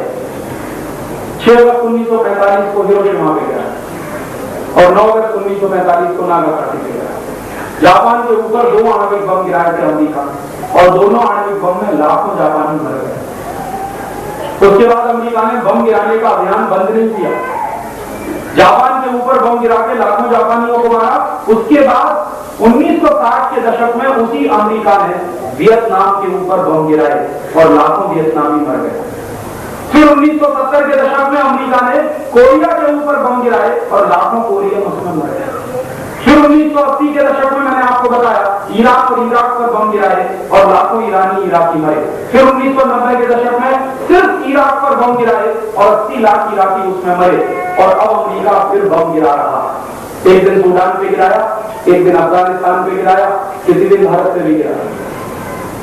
कोई भरोसा नहीं अमेरिका। इसलिए मेरी मान्यता यह है कि अगर अमेरिकी सरकार पाबंदी लगा सकती है भारत पर आर्थिक रूप से, तो क्यों नहीं भारत सरकार कानून बनाए और अमेरिका पर आर्थिक पाबंदी लगाए अपने देश। तो आप पूछेंगे इससे क्या होगा? अमेरिका को 2 मिनट में हम सीधा कर देंगे। अमेरिका की जो सबसे कमजोर नस है उसका नाम है डॉलर। अगर अमेरिका में डॉलर जाना बंद हो जाए तो अमेरिका 2 मिनट में सीधा हो जाए। अमेरिका में एक ही व्यक्ति की एक ही चीज की पूजा होती है, वो है डॉलर। बाकी अमेरिका में किसी से कोई मतलब नहीं है। जिस दिन अमेरिकी सरकार को डॉलर का नुकसान होना शुरू हो जाएगा भारत के कारण, उसी दिन अमेरिकी सरकार 2 मिनट में सरेंडर कर देगी। अमेरिका कागजी शेर है, कोई बहुत दम नहीं है अमेरिका। चीन वाले अमेरिका से हमेशा सरेंडर करवा लेते हैं, सिर्फ डॉलर के धमकी पर। चीन की सरकार कैसे सरेंडर करवाती है अमेरिका से? चीन की सरकार ऐसे सरेंडर करवाती है अमेरिका से कि चीन से जो डॉलर अमेरिका जाता है उसको बंद कर देते, पाबंदी लगा देते हैं। तो जब चीन से डॉलर जाना अमेरिका में बंद हो जाता है, 2 मिनट में अमेरिकी राष्ट्रपति सीधा हो जाता है और चीन में दौड़कर जाता है समझौता करता। अभी आपको मालूम है बिल क्लिंटन गया था चीन थोड़े दिन पहले, 1000 लोगों को लेके गया था, ऐसे जैसे दूल्हे की बारात जाती है। चीन की सरकार ने एक कानून बना दिया है अभी कुछ दिन पहले। जानते क्या कानून बना? अमेरिका की तो कहते हैं ले आओ पैसा, लगाओ तो हमारे देश में, लेके जाने की अनुमति। तो अमेरिका ढीला हो गया। दूसरा कानून क्या बना दिया है चीन की सरकार ने कि अगर अमेरिका की कोई कंपनी मुनाफा कमाएगी और चीन से अमेरिका ले जाने की कोशिश करेगी तो उसके लिए कानून ये है, मान लीजिए कोई अमेरिकी कंपनी ने $1 अरब का मुनाफा कमाया चीन से और वो $1 अरब का मुनाफा ले जाना चाहते हैं अपने देश में, तो कानून ये बना दिया है कि पहले आप चीन का $1 अरब का माल अमेरिका में बेच कर आइए, उससे $1 अरब कमा कर लाइए, फिर चीन से $1 अरब अमेरिका में हो गई। और दौड़ दौड़ के रोज चीन जाता है उनसे समझौता करने, और चीनी सरकार उनको घात नहीं डालती। पहले अमेरिका ने कोशिश की कि चीन के राष्ट्रपति को अपने देश में बुला लिया जाए, उसने कहा मुझे जरूरत नहीं है आपके आने की, आपको झक मार के आना हो तो आइए। और यही बिल क्लिंटन जो चीन के बारे में कहता था कि ये दुनिया में सबसे अत्याचारी देश है, सबसे ज्यादा लोगों पे अत्याचार होते हैं, चीन में डेमोक्रेसी नहीं है, प्रजातंत्र नहीं है। थिएनआनमेन चौक पर एक बार वहां हत्याकांड हुआ था जिसमें चीन के नौजवान मारे गए थे, तब से लेकर चीन को ब्लैकलिस्ट किया हुआ था अमेरिकी राष्ट्रपति बिल क्लिंटन ने। उसी बिल क्लिंटन को ले जाकर खड़ा कर दिया चीनी सैनिकों ने थिएनआनमेन चौक पर और कहा कि झुको और सलाम करो इसको, और बिल क्लिंटन को सलाम ठोकना पड़ा वहां। और उसके बाद बिल क्लिंटन ये सब करता गया, चीनी सरकार जो कहती गई वो करती गई, इस उम्मीद में कि शायद चीन की सरकार मेरी भी एक बात मान लेगी, ये डॉलर आना शुरू हो जाएगा चीन से। और बाद में जब बिल क्लिंटन ने कहा कि अभी मैंने तो आपकी इतनी शर्तें मान ली है आप, और बहुत ही असफलता के साथ बिल क्लिंटन चीन से वापस लौटा। और इतनी खिंचाई हुई है बिल क्लिंटन की उनके पार्लियामेंट में जिसकी आप कल्पना नहीं कर। खुद बिल क्लिंटन जिस पार्टी का कैंडिडेट है उस पार्टी के एमपी ने बिल क्लिंटन की भयंकर आलोचना की कि आप चीन गए थे क्या लेकर आए। तो मैं आपको बता रहा हूं, ये उदाहरण मैंने आपको इसलिए दिया है कि अमेरिका की आर्म ट्विस्टिंग करना अगर हम शुरू करें तो अमेरिका हमारे सामने भी सरेंडर करे। अगर हमने इसको अपने सिर पर चढ़ने दिया, इसकी गिरव भक्की में आकर हमने सरेंडर किया तो ये हमको खा जाएगा। और अगर इसकी धमकियों के सामने हमने सरेंडर करना बंद किया, उल्टा इसकी आर्म ट्विस्टिंग करना शुरू किया अमेरिका की, तो अमेरिका 2 मिनट में नीचे आ जाए। तो आप पूछेंगे उसका रास्ता क्या? उसका बिल्कुल सीधा सा रास्ता है। जो काम चीन की सरकार ने किया है वो काम हम कर रहे हैं। माने चीन में से डॉलर अगर अमेरिका नहीं जाएगा तो भारत का डॉलर भी अमेरिका नहीं जाएगा। काम कर सकती है तो भारत की सरकार भी ये काम कर सकती है। और इसके लिए बहुत अच्छा हो कि भारत सरकार कानून बनाए और पार्लियामेंट से कानून पारित करवाए और अमेरिका के खिलाफ आर्थिक पाबंदी लगाए। और जितनी अमेरिकी कंपनियां भारत में धंधा कर रही हैं इन सबको एक एक करके बंद कर दिया जाए। Pepsi Cola, Coca Cola, Colgate Palmolive, Johnson and Johnson, Procter, एक तरफ से सब पर पाबंदी लगा दी जाए। और अमेरिकी कंपनियों के साथ साथ अमेरिकी bank, city bank, American express, एनजेड Grindlays, standard chartered, ये जितने अमेरिकी बैंक भारत में धंधा कर रहे हैं इन सब के ऊपर एक तरफ से पाबंदी लगाई। तो आप देखिए 2 मिनट में अमेरिका ढीला होगा। अमेरिका को ढीला करने का यही एक रास्ता, दूसरा कोई रास्ता नहीं तो वो आपको खत्म कर देगा। एक ऐसी लड़ाई होती है जिसके बारे में बड़ो अमेरिका को पीट दें, नहीं तो अमेरिका हमको पीट देगा। तो उसके लिए रास्ता क्या है? रास्ता मैंने बताया बिल्कुल सीधा सीधा सा है कि अमेरिका जाने वाला पैसा यहां से रोकना पड़ेगा। एक पैसा भी भारत से अमेरिका जाए ये देश के हित में नहीं। और आज अमेरिका हमारा दुश्मन है, दोस्त नहीं। दुश्मन के हाथ एक पैसा भी अपने गांव का जाए तो ये देश के साथ गद्दारी है, देश के साथ द्रोह। तो ये करना बंद कर। तो भारत की सरकार अगर करे तो बहुत अच्छा है, लेकिन मुझे नहीं लगता कि ये सरकार कुछ करे, क्योंकि 5 महीने से तो मैं इंतजार कर रहा हूं। जब से अमेरिका ने आर्थिक पाबंदी लगाई है, मैं एक एक दिन गिन रहा हूं कब भारत की सरकार अमेरिका पे आर्थिक पाबंदी लगाई। और मैंने ये बात मई के महीने में ही प्रधानमंत्री तक पहुंचाई। ऐसा नहीं है कि आप कहेंगे राजीव भाई आप कभी मिले थे। मई के महीने में ही इन सारी बातों को बहुत ही डिटेल तरीके से ड्राफ्ट बनाकर मैंने प्राइम मिनिस्टर और फाइनेंस मिनिस्टर तक पहुंचा दिया कि आप ऐसे ऐसे पाबंदी लगाइए अमेरिकी कंपनियों पर, अमेरिकी बैंकों पर, भारत का इतना भला हो जाएगा। और मैंने तो उसमें यह कैलकुलेशन की कि अगर अमेरिका ने आर्थिक पाबंदी लगाई हमारे ऊपर और वहां से $2 अरब आना बंद हो गया भारत में, $200 करोड़ आना बंद हो गया भारत में, तो अगर हम अमेरिका के सिटी बैंक पर पाबंदी लगा दें, पेप्सी कोला पर पाबंदी लगा दें, कोका कोला पर पाबंदी लगा दें, उनकी दूसरी थॉमसन नाम की कंपनी पर लगा दें, एलजी नाम की कंपनी पर लगा दें, तमाम अमेरिकी कंपनियां हैं जिन पर हम पाबंदी लगा दें, तो देश का तो कुछ खास नुकसान नहीं होने वाला, लेकिन हमारा हजारों करोड़ रुपया हर साल अमेरिका जाने से बच जाएगा। वहां से सिर्फ $200 करोड़ नहीं आएगा और यहां से हजारों करोड़ नहीं जाएगा। लेकिन अभी तक तो सरकार ने सुना नहीं और मुझे अफसोस है, ये बहुत ही गंभीर अफसोस है मुझे। आप पूछेंगे क्या? इस सरकार में 3 ऐसे मंत्री हैं जिन्होंने एक जमाने में कोका कोला को भारत से भगाया 1977 में श्री मोरारजी भाई देसाई प्रधानमंत्री बने और उस सरकार में श्री अटल बिहारी वाजपेयी विदेश मंत्री बने और उसी सरकार में जॉर्ज फर्नांडीज उद्योग मंत्री बने और उसी सरकार में लाल कृष्ण आडवाणी सूचना और प्रसारण मंत्री बने। और 1977 की उस सरकार ने 24 घंटे में अमेरिकी कंपनी कोका कोला को भारत से भगा दिया।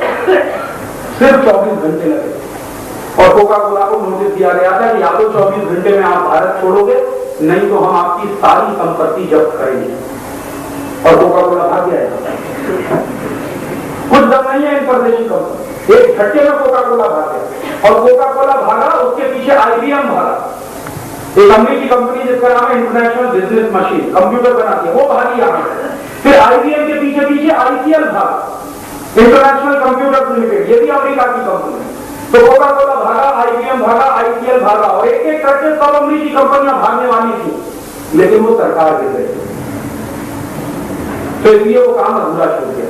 तो मुझे ऐसा लगता था कि जिन सरकारों ने कोका कोला को भगाया, जिन मंत्रियों ने कोका कोला को भगाया, जब वो दोबारा से मंत्री बन जाएंगे इस देश में तो 24 घंटे में कोका कोला को भगाएंगे, पेप्सी कोला को भगाएंगे। लेकिन 5 महीना हो गया है इंतजार करते करते, ना तो कोका कोला को भगाया ना पेप्सी कोला को भगाया। तकलीफ मुझको ये है कि जो श्री अटल बिहारी वाजपेयी विदेश मंत्री थे आज प्रधानमंत्री, जो जॉर्ज फर्नांडीज पहले उद्योग मंत्री थे आज रक्षा मंत्री, जो लाल कृष्ण आडवाणी पहले सूचना और प्रसारण मंत्री थे आज गृह मंत्री हैं। माने तीनों का ही प्रमोशन हुआ और तीनों की ही ताकत पहले से ज्यादा।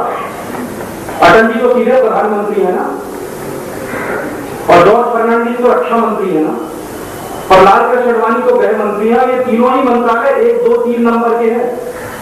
प्रधानमंत्री होता है, फिर गृह मंत्री होता है, फिर रक्षा मंत्री होता है, फिर वित्त मंत्री होता है। तो 1, 2, 3 पोजीशन पर तीनों वो लोग हैं जिन्होंने कोका कोला भगाया। और आज उन्हीं के जमाने में गांव गांव में सबसे ज्यादा कोका कोला दिख रहा है।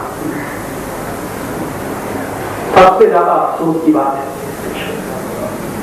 इससे क्या नतीजा निकालना चाहते हैं? मैं एक ही नतीजा निकालना चाहता हूं कि सत्ता के अंदर जाकर चरित्र कैसे फेंक दिया जाता है, सत्ता के अंदर जाकर आदर्शों को कैसे बलि चढ़ा दिया जाता है, उसका ये सबसे नंगा उदाहरण है।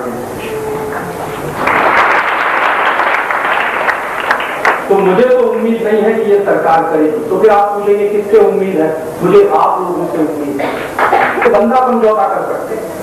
अब ये देश में बिल्कुल खुला हो गया कोई पार्टी समझौता करने में किसी से पीछे नहीं है और कोई पार्टी कीचड़ और दलदल में गिरने में किसी से पीछे नहीं। हर पार्टी ने रिकॉर्ड कायम किया है कि तू ज्यादा गिरा कि मैं ज्यादा गिरा। और अब इस देश में मैं मानता नहीं कि कोई भी पार्टी राष्ट्रवादी है। हर पार्टी कुर्सीवादी है, सत्तावादी, स्वार्थवादी। राष्ट्रवादी तो कोई है नहीं। अगर ये राष्ट्रवादी होते तो तनख्वाहें बढ़ाते, पगारें बढ़ाते 3-3 गुना। इस साल तो इनको ये सिद्ध करना चाहिए था कि हमारा राष्ट्रवाद इतना प्रखर है कि हम हिंदुस्तान में 2-3 साल पगार नहीं लेते। कोई नेता भूखा नहीं मरता, कभी मरा भी नहीं है। इस देश में 40 करोड़ लोग गरीबी की रेखा के नीचे हैं। इस साल गरीबी और तेजी से बढ़ रही है, महंगाई तेजी से बढ़ रही है, भुखमरी तेजी से बढ़ रही है। भारत के कारखाने बंद हो गए हैं, 2,62,000 कारखाने इस देश के बंद हो गए हैं, 8 करोड़ मजदूर इस देश के बेरोजगार हो गए हैं। पिछले 8 साल से जो उदारीकरण की नीतियां भारत में चल रही हैं, उन उदारीकरण की नीतियों का ये नुकसान हुआ है पूरे के पूरे देश को। तो मुझे ऐसा लगता था कि भारत के राष्ट्रवादी नेता कम से कम इतना तो करेंगे कि पगार नहीं देंगे इसका, क्योंकि मैंने सुना और मुझे मालूम है कि पाकिस्तान के नेता इस समय पगार नहीं दे रहे। पाकिस्तान का प्रधानमंत्री नवाज शरीफ बिना पगार के काम कर रहा, बिना वेतन के काम कर रहा। पाकिस्तान का राष्ट्रपति बिना वेतन के काम कर रहा। पाकिस्तान के जितने मंत्री हैं, जितने खासदार हैं, बिना वेतन के काम कर रहे हैं। क्यों? अमेरिका ने जब से आर्थिक पाबंदी लगाई है, पाकिस्तान की आर्थिक हालत थोड़ी खराब हो गई है, तो पाकिस्तान सभी खासदार हैं। मुझे ऐसा लगता था कि पाकिस्तान के नेता अगर इतने राष्ट्रवादी हैं तो भारत के नेता तो इससे कई गुना ज्यादा राष्ट्रवादी। लेकिन हमारे नेताओं ने तो सिद्ध ये किया कि उन्होंने पगारें 3 गुनी बढ़ाई। इनके राष्ट्रवाद का सबसे बड़ा पाखंड है, इससे ज्यादा पाखंड कुछ हो नहीं सकता है देश में राष्ट्रवाद। इसलिए मैं कहता हूं कि कोई पार्टी राष्ट्रवादी नहीं है, सब सत्तावादी, कुर्सीवादी, स्वार्थवादी। इसलिए अब इन पार्टियों पर भरोसा करना छोड़ दीजिए, क्योंकि पार्टियों पर भरोसा करते करते ही इतना बड़ा सत्यानाश होने झेला है देश में। नेताओं पर भरोसा करना छोड़, ये नेता कब क्या पलटी खाएंगे। जिंदगी भर जिन सिद्धांतों का विरोध करते रहे श्री अटल बिहारी वाजपेयी, अभी उन्हीं सिद्धांतों का सरेंडर करने जा रहा है। ये कैसे मैं स्वीकार करूंगा? जितने भाषण मैंने अटल बिहारी वाजपेयी के सुने हैं, हर भाषण में यही वो कहते हैं कि राष्ट्र की संप्रभुता पे कोई समझौता नहीं होता। राष्ट्र की संप्रभुता एक ऐसी चीज है जिस पर कोई समझौता नहीं होता, कोई सरेंडर नहीं होता। अभी वो खुद वही कर देगा, तो कैसे मानूं? तब ऐसा लगता है कि सबके सबको धृतराष्ट्र की आत्मा ने ली लिया। धृतराष्ट्र अंधा था। भगवान कृष्ण धृतराष्ट्र को अंधा क्यों कहते थे जानते हैं? वो इसलिए अंधा नहीं कहते थे कि तुम्हारी आंखें नहीं है, ये तो सत्ता की उसकी आंखें नहीं थी। वो अंधा इसलिए कहते थे कि सत्ता मोह में, पुत्र मोह में वो अंधा, और सत्ता हाथ से न चली जाए इसके लिए धृतराष्ट्र कुछ भी करने को तैयार, चाहे जितना अधर्म करना पड़े, चाहे जितना कुकर्म करना पड़े, चाहे जो करना पड़े, सत्ता मेरे बेटों के हाथ से नहीं जानी चाहिए, सत्ता मेरे हाथ से नहीं जानी चाहिए। इसी के लिए धृतराष्ट्र को भगवान कृष्ण ने अंधा किया कि तुम स्वार्थ में अंधे हो। और आज के नेताओं के बारे में तो मैं यही कहता हूं कि धृतराष्ट्र को बिना आंखों के अंधा, वो पुत्र मोह में अंधा। इन लोगों को कौन सा पुत्र मोह?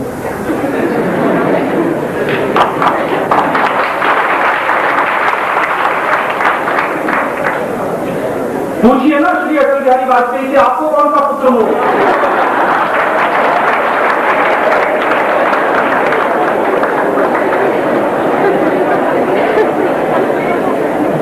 और धृतराष्ट्र आंखें नहीं होने के कारण अंधा था, ये तो सब आंखें होते हुए अंधे। इसलिए अब इन पर भरोसा करना छोड़िए, पार्टियों पर भरोसा करना छोड़िए, अभी तो अपने ऊपर भरोसा करें। तो आप पूछेंगे दूसरा कोई रास्ता है? हाँ, एक रास्ता है, थोड़ा तकलीफ वाला है, लेकिन अब वही रास्ता है और कोई रास्ता नहीं। जब सरकारें देश विरोधी काम करना शुरू कर दें, राष्ट्र विरोधी काम करना शुरू कर दें, सरकारें सिर्फ स्वार्थ और सत्ता में डूबकर काम करना शुरू कर दें, तो राष्ट्र के लोगों को उठना ही होगा और खड़ा होना होगा। आप पूछेंगे हम क्या करें? सरकार पाबंदी नहीं लगाती अमेरिका पर और सरकार नहीं बंद करती अमेरिकी कंपनियों को, तो कम से कम आप तो पाबंदी लगा दीजिए अमेरिकी कंपनियों। आप तो बंद कर दीजिए अमेरिकी कंपनियों का सामान खरीदना।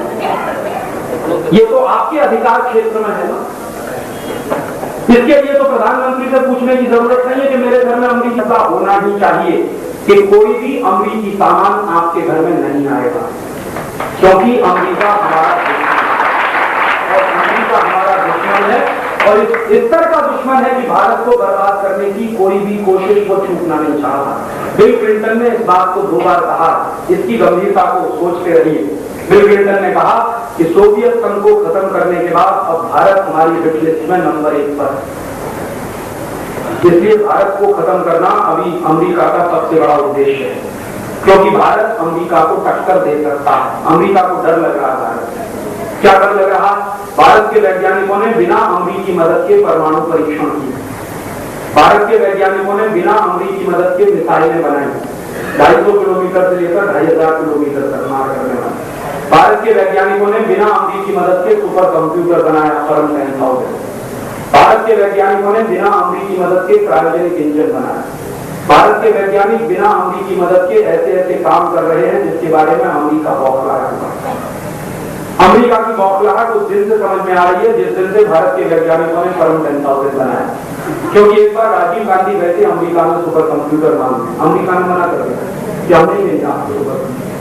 राजीव गांधी लौट कर आने के बाद भारत के वैज्ञानिकों की एक मीटिंग हुई और डिपार्टमेंट ऑफ टेलीकम्युनिकेशन में एक साइंटिस्ट थे, उनका नाम है डॉक्टर भाटकर।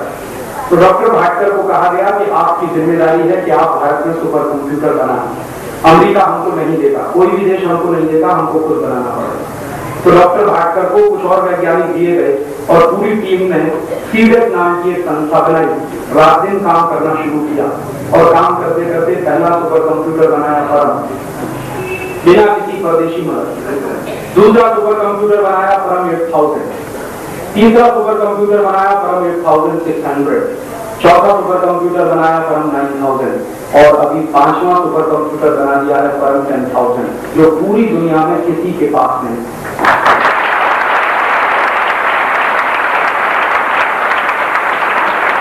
परम 10,000 नाम का सुपर कंप्यूटर पूरी दुनिया में सिर्फ हमारे पास है।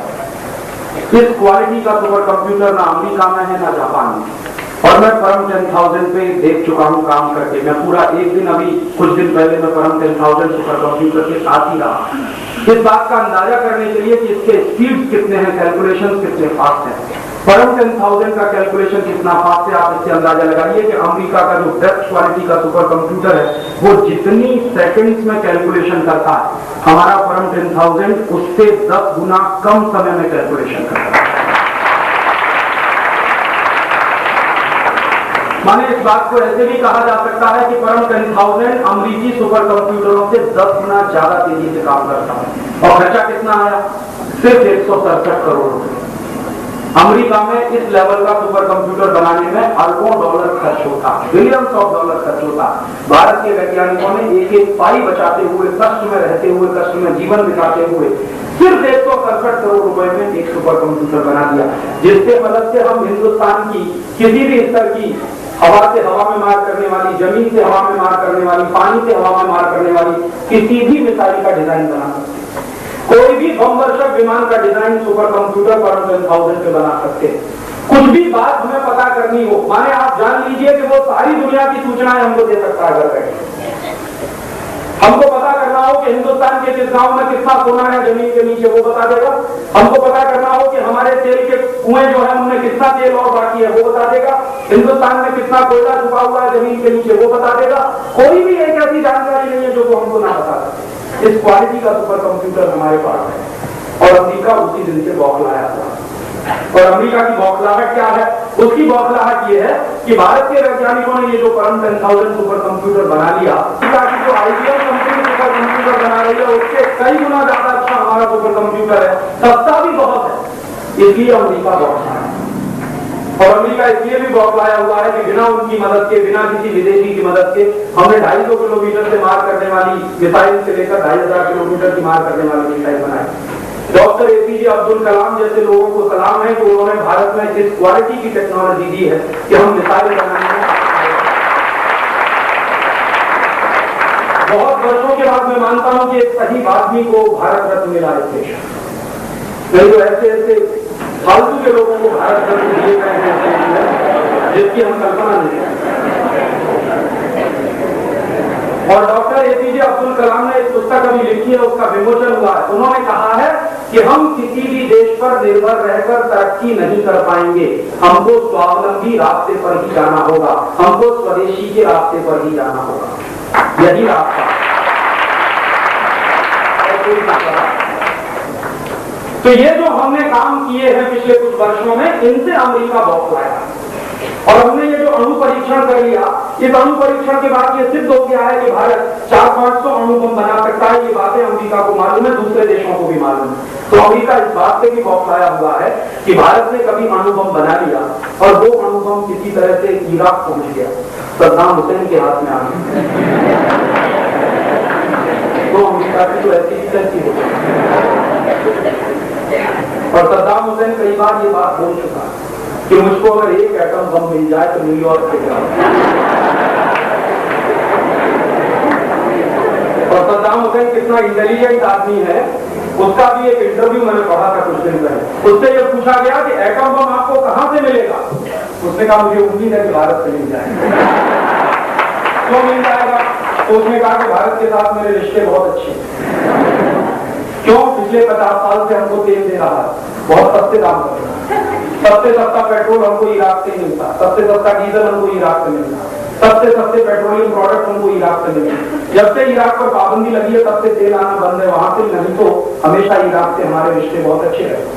और इराक की जो सभ्यता रही है, मेसोपोटामियन कल्चर कहते हैं, हमारी भारतीय संस्कृति के करीब करीब 7-8 विकसित है। तो हमारे तो बहुत पुराने रिश्ते हैं इराक, आज के नहीं, 5000 साल पुराने रिश्ते। हमारा व्यापार तो उनसे बहुत पहले से चलता है। तो इसलिए वो कहता है कि मुझे मिल जाए, तो फिर क्या करेगा? तो उसने कहा कि मैं गिराऊंगा नहीं। तो रिपोर्टर ने पूछा मान लो नहीं गिरा पाए तो? अमेरिकी सैनिकों ने पता कर लिया, पहले से उनकी एजेंसियों ने पता कर लिया, उनके CIA के एजेंटों ने पता कर लिया, तो आप क्या करेंगे? तो उसने कहा फिर मैं ऐसा करूंगा कि उसी एटम बम को ले जाके गिरा दूंगा नॉर्थ पोल पे। नॉर्थ पोल एक ऐसी जगह है जहां बर्फ ही बर्फ है, वहां कोई आदमी नहीं है, बर्फ के पहाड़ हैं, बड़े बड़े बर्फ के पहाड़। तो एक एटम बम अगर उसने नॉर्थ पोल पे गिराया तो नॉर्थ पोल की बर्फ पिघलना शुरू हो जाएगी, और अगर नॉर्थ पोल की सब बर्फ पिघल गई तो अमेरिका पानी में ही डूब जाएगा।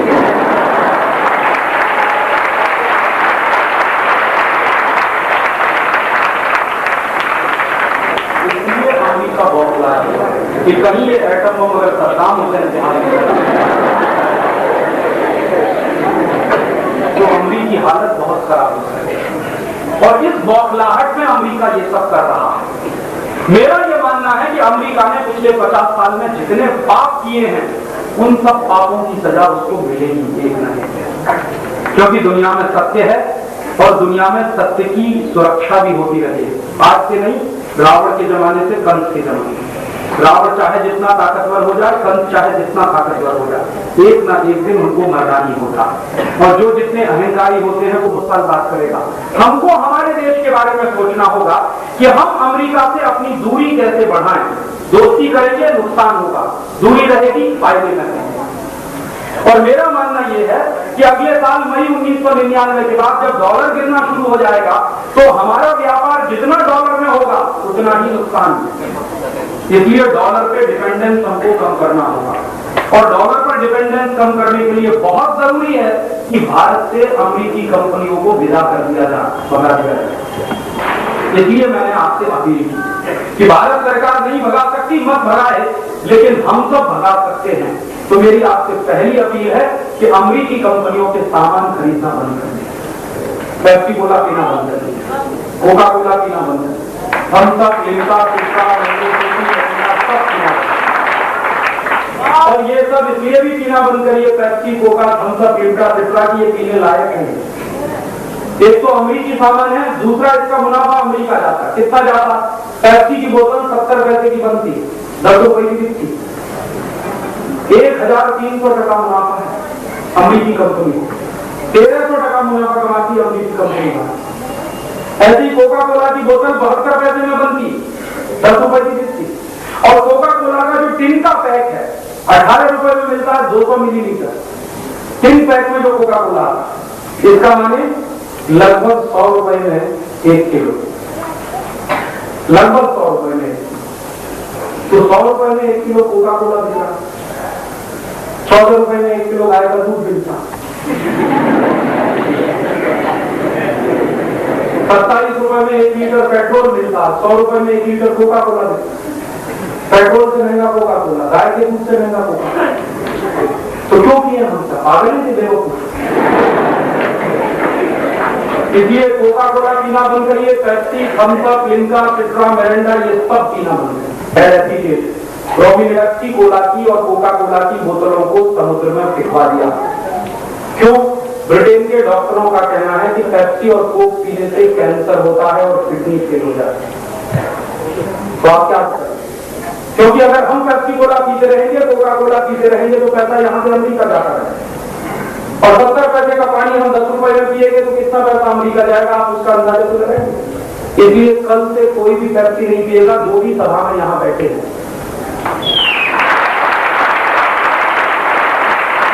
Pepsi, Coca Cola, Thums Up, Limca, कि हमारे देश के 2 लाख गांवों में पीने का पानी नहीं, करोड़ों लोगों को पीने का पानी नहीं मिलता। जिस देश के करोड़ों लोगों को पीने का पानी नहीं मिलता, उस देश में अगर कोई पेप्सी और कोका कोला पीते हुए मैं देखता हूं तो मेरा खून जलता है। तो मुझे लगता है कि ये सबसे बड़ा राष्ट्रद्रोही है जो पेप्सी और कोक पीता है। एक तो अपना पैसा देश के बाहर भेज रहा, इस देश के लाखों करोड़ों लोगों को पीने का पानी नहीं मिल रहा, देश का पैसा तो जा रहा है, खुद भी बर्बाद हो रहा है। इसलिए आप पिएंगे नहीं और किसी को पिलाएंगे नहीं। और अगले 3 महीने के बाद मुझे ये खबर मिलनी चाहिए कि पुसद गांव में पेप्सी और कोका कोला की सब दुकानें बंद हो चुकी हैं।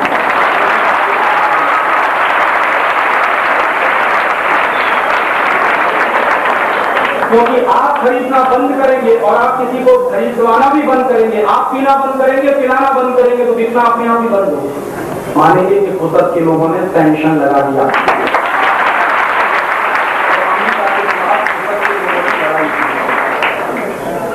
ऐसे ही मेरा एक दूसरा निवेदन है। बहुत लोग ऐसा बोलेंगे कि क्या पिए फिर राजी भाई? नारियल का पानी, संतरे का रस, मौसमी का रस, नींबू का शरबत, दही की लस्सी, दही की साग, दही की छाछ, गाय का दूध। कुछ नहीं मिले तो माटले का पानी तो है, तो माटले का पानी पिएंगे, लेकिन पेप्सी नहीं, कोक नहीं, थम्स अप नहीं, लिम्का नहीं। और ऐसे ही एक और अमेरिकी कंपनी खरीदना हर व्यक्ति बंद करेगा। किसी के घर में भी कॉलगेट नहीं आना चाहिए और इसकी डेडलाइन भी 3 महीने रखें। 3 महीने के बाद कॉलगेट की बिक्री पुसद में खत्म हो जानी चाहिए। कोई कॉलगेट नहीं खरीदेगा। और कॉलगेट के अलावा आप पूछेंगे क्या क्लोजअप खरीदे? वो भी नहीं खरीदे। कॉलगेट, क्लोजअप, सिबाका, फॉरहन, पेप्सोडेंट, ये सब खरीदना बंद। एक भी पेस्ट खरीदने लायक नहीं है। कॉलगेट तो अमेरिकी कंपनी है, पेप्सोडेंट, क्लोजअप, सिबाका, फॉरहन, ये सब की कंपनी। और यूरोप भी आज हमारी मदद नहीं कर रहा। अमेरिका ने जिस तरह से सैंक्शन लगाए थे, यूरोप ने उसमें हमें हाँ मिलाई। इसलिए यूरोप से कोई दोस्ती नहीं है। और यही यूरोप है जो 200-250 साल हमको लूटता रहा। यही डच कंपनियां थी जो हमको लूटती रही, फ्रांसीसी कंपनियां थी जिन्होंने लूटा, अंग्रेजी कंपनियां थी जिन्होंने लूटा। इसलिए यूरोप भी भारत का कभी दोस्त नहीं रह सकता। इसलिए यूरोपियन कंपनियों का माल भी नहीं खरीदे।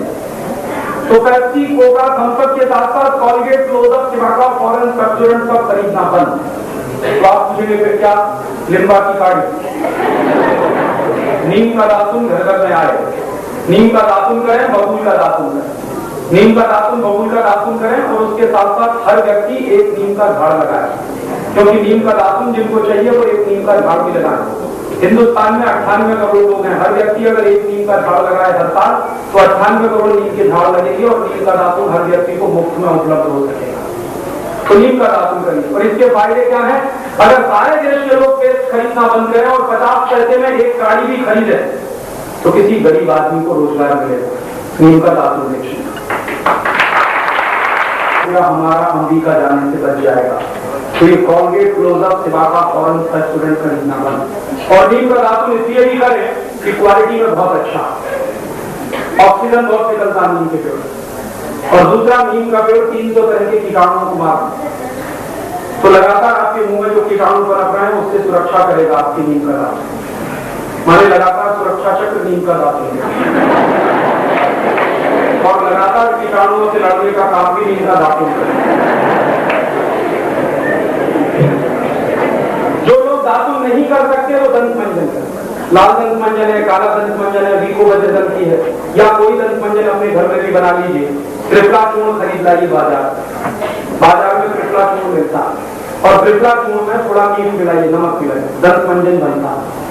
दंत मंजन से दांत साफ करें। दो फायदे हैं, एक तो उंगली का इस्तेमाल आप करेंगे, और उंगली का इस्तेमाल जब करेंगे तो उंगली में एक मेरिडियन पॉइंट है, दाहिने हाथ की पहली उंगली। एक्यूप्रेशर का विज्ञान बताता है दाहिने हाथ की पहली उंगली में मेरिडियन पॉइंट है, और ये मेरिडियन पॉइंट है लार्ज इंटेस्टाइन का, बड़ी आंत। तो जितनी देर उंगली से दांत साफ करते हैं उतनी देर ये पॉइंट प्रेस होता है और आपकी बड़ी आंत की मालिश होती है। इसलिए दांत साफ करिए हमेशा अपने, ब्रश करना बंद करें, क्योंकि ब्रश करने लायक है। जो ब्रश आप अपने मुंह में रगड़ते हैं उस ब्रश को कल यहां करिए, फिर परसों भी करिए, फिर तीसरे दिन करिए, फिर चौथे दिन करिए, फिर पांचवें दिन करिए, तो छठवें दिन यहां से खून निकले। सिर्फ 6 दिन में टूथब्रश हाथ पर से खून निकाल देता है। उसी टूथब्रश को आप सालों साल मुंह में क्यों कर रहे हैं? लोगों के मसूड़े बहुत सॉफ्ट होते हैं, हमारे गम्स बहुत सॉफ्ट हैं, इसलिए सॉफ्ट गम्स वाले किसी भी आदमी को ब्रश नहीं करना चाहिए। जिन देशों में सर्दी पड़ती है, अमेरिका, कनाडा, जर्मनी, फ्रांस जैसे देशों में, वहां ब्रश कर सकते हैं, क्योंकि वहां के गम्स बहुत हार्ड होते हैं, इसलिए ब्रश करना बंद करें। और पेस्ट और ब्रश बंद करें। नीम का दातुन, महुल का दातुन या विकोबजदंती, लाल दंत मंजन, काला दंत मंजन, ढेर तरह के दंत मंजन है, आप अपने घर में भी बना। ऐसे ही एक और अमेरिकी कंपनी का सामान कभी नहीं खरीदेंगे, जॉनसन एंड जॉनसन, उसका साबुन बेचता, प्रॉक्टर एंड गैम्बल उसका साबुन बेचता, ये भी अमेरिकी company. Bracket and Colman, Johnson and Johnson, Procter and Gamble, ये तीनों अमेरिकी कंपनियां हैं। एक भी कंपनी का माल यहां नहीं खरीदा जाएगा, और 3 महीने की उसकी भी डेडलाइन तय करेंगे कि जॉनसन एंड जॉनसन का, प्रॉक्टर एंड गैम्बल का, ब्रैकेट एंड कोलमैन का सारा माल फुर्सत में बिकना बंद, और उसकी जगह दूसरी भी कुछ परदेशी कंपनियां हैं, उनका भी खरीदना बंद करिए, जैसे हिंदुस्तान लीवर। और हिंदुस्तान लीवर के साबुन कुछ बिकते हैं, जैसे Lux, Lifebuoy, Liril, Rexona, Pears, केमी, और पामोलिव, कॉलगेट पामोलिव का, जॉनसन एंड जॉनसन का, किड्स नाम का एक साबुन आता है। ये सब परदेशी कंपनियों के साबुन खरीदना बंद। तो आप पूछेंगे क्या खरीदें? स्वदेशी साबुन खरीदें। निर्मा है, चंद्रिका है, मैसूर संदल है, मार्गो है, नीम है, मेडिमिक्स है, ये सब स्वदेशी साबुन है। फुर्सत में खादी ग्रामोद्योग की दुकान अगर कहीं हो तो वहां से साबुन ले आइए, सब स्वदेशी साबुन वहां पर, और उनको कहिए कि ज्यादा से ज्यादा स्वदेशी साबुन लाकर वो बेचना शुरू करें, तो एक पैसा भी देश का बाहर नहीं जाना चाहिए। और आप चाहें तो साबुन से भी अच्छा तरीका है नहाने के लिए, चने का आटा, दूध की मलाई, हर एक के घर में मौजूद है, और चने के आटे में दूध की मलाई मिलाइए, उससे नहाइए। दूसरा तरीका है मुल्तानी मिट्टी, हर गांव में मिलता बनेगा, उसमें कच्चा दूध मिलाइए, फिर उससे नहाइए, सब बेस्ट क्वालिटी है। और साबुन कम से कम लगाइए, क्योंकि साबुन लगाने के लिए नहीं, ये साबुन जो आप रगड़ते हैं अपने शरीर पर, इसमें कास्टिक सोडा है, और कास्टिक सोडा का बनाया हुआ कोई भी साबुन जब आप शरीर पर लगाते हैं तो रफनेस आ जाती है। साबुन से नहाइए, 10 मिनट के बाद नाखून से लाइन खींचिए, सफेद रंग की लाइन खींचिए। इसलिए कोई भी साबुन मत लगाइए। जाड़े के दिनों में साबुन से नहाइए, चेहरा सफेद हो जाए, इसलिए साबुन से मत नहाइए, चने के आटे से नहाइए, दूध की मलाई से नहाइए, मुल्तानी मिट्टी से नहाइए, और हमारे यहाँ मसूर की दाल का आटा है उससे नहाइए। ये सब नहाने के बेस्ट क्वालिटी प्रिपरेशन है। भाइयों से मेरा निवेदन है कि कभी भी पामोलिव की शॉप पूछेंगे कौन सी शेविंग क्रीम खरीदे, मेरा सुझाव माने तो बिना शेविंग क्रीम के भी शेव बनती है, और आप बना सकते हैं। कैसे बनती है? जब शेविंग क्रीम नहीं होती थी तो कैसे शेव बनाते थे? अपने चेहरे को भिगा, फिर कच्चा दूध ले लेकर अपने हाथ में 4-5 बूंद कच्चा दूध अपने चेहरे पर लगा, उसके बाद रेजर चलाना, एकदम चिकनी दाढ़ी बनी, बहुत स्मूथ शेप बनी। और 3 फायदे होंगे आपके। सबसे पहला फायदा, ब्लेड आपका 2 गुना चलेगा। अगर आप कच्चा दूध लगा के शेप बना रहे हैं तो 2 गुना ब्लेड चलेगा। दूसरा फायदा, कच्चा दूध लगाकर आप शेप बना रहे हैं तो आपको आफ्टर शेव लोशन लगाने की जरूरत ही नहीं। और तीसरा बड़ा फायदा, कच्चा दूध लगाकर शेव बना रहे हैं तो कच्चा दूध चेहरे की सफाई करता है। कच्चा दूध बहुत अच्छा क्लीनिंग एजेंट है, तो रोज अगर आप चेहरे पे लगाएंगे आपके चेहरे की सफाई होगी, चेहरे की सफाई होगी, चेहरे में चमक आ जाएगी, और बिना पैसे में स्मार्ट हो जाएंगे आप। मेरा स्वाद क्या है? पामोलिव बिकना बंद, ओल्ड स्पाइस बिकना बंद, कोई भी शेविंग क्रीम परदेशी कंपनी की नहीं। ऐसे ही आपसे निवेदन है कि इनके साबुन शेविंग क्रीम खरीदना बंद करें, इनके पाउडर भी खरीदना बंद करें, प्रॉक्टर एंड गैम्बल का एरियल आता है वो खरीदना बंद करें, हिंदुस्तान लीवर का सर्फ आता है, रिन आता है, जील आता है, वो खरीदना बंद करें। इन सब परदेशी कंपनियों के कपड़ा धोने के साबुन भी ना खरीदें। खादी ग्रामोद्योग की दुकानों पर कपड़ा धोने का साबुन भी मिलता है, आप चाहे तो निर्मा ले सकते हैं, हीकोली ले सकते हैं, टी सीरीज ले सकते हैं, फेना ले सकते हैं, ये सब स्वदेशी है, उनका इस्तेमाल करें। इसी तरह से बाटा का जूता ना पहने, डीएसपी, एडिडास ये सब ना पहने। एडिडास तो अमेरिकी कंपनी है, बाटा तो कनाडा कंपनी है, इनका पैसा देश के बाहर जाएगा। और ये जूता अगर आप पहनना बंद करेंगे तो कौन सा जूता पहने? आपके गांव का मोची जो जूता बनाता उसको पहने, आपके गांव का मोची जो चप्पल बनाता उसको पहने। तो क्या होगा? आपका पैसा आपके गांव के गरीब भाई के पास जाएगा। और मैंने एक दिन हिसाब लगाया, पूरा कैलकुलेशन किया कि पूरे देश के लोग बाटा, एडिडास, प्यूमा, बटरफ्लाई ये सब परदेशी कंपनियों के जूते खरीदना बंद कर दें और हर व्यक्ति गांव के मोची से ही जूता पहने तो 60 लाख लोगों को रोजगार मिलता है जूता बेचने। तो ये रोजगार देने का काम हम करते हैं। ऐसे ही आपसे एक और निवेदन है कि आपके घर में ऐसे ढेर सारे दूसरे सामान आते हैं, उनको भी खरीदना। लोगों ने एक यादी छापी, एक पैम्फलेट छापा, शायद आप सबको मिला होगा, नहीं मिला होगा तो लेके जाइएगा। और यहाँ के साथियों को मैं अपील करूंगा कि वो हर एक के घर में वो यादी पहुंचा। सबसे बड़ा पुण्य का काम इस समय देश में यही हो सकता है कि आप अपने अपने नाम से कोई 1000 यादी छापे, कोई 10,000 छापे, एक एक घर में पहुंचा। स्वदेशी क्या, परदेशी क्या, हर व्यक्ति को ये माहिती होनी ही चाहिए, हर व्यक्ति को ये जानकारी होनी चाहिए। तो वो यादी मिल जाएगी, पैम्फलेट मिल जाएगा और वो पुस्तिका लेकर जाए। ऐसे कुछ पुस्तकें भी हैं यहाँ के साथियों के पास, वो पुस्तकें भी आप ले सकते हैं। कभी भी कोई ये ना कहे कि हमको पता नहीं है विदेशी सामान क्या है, स्वदेशी क्या। गलती से भी घर में विदेशी सामान ना आए।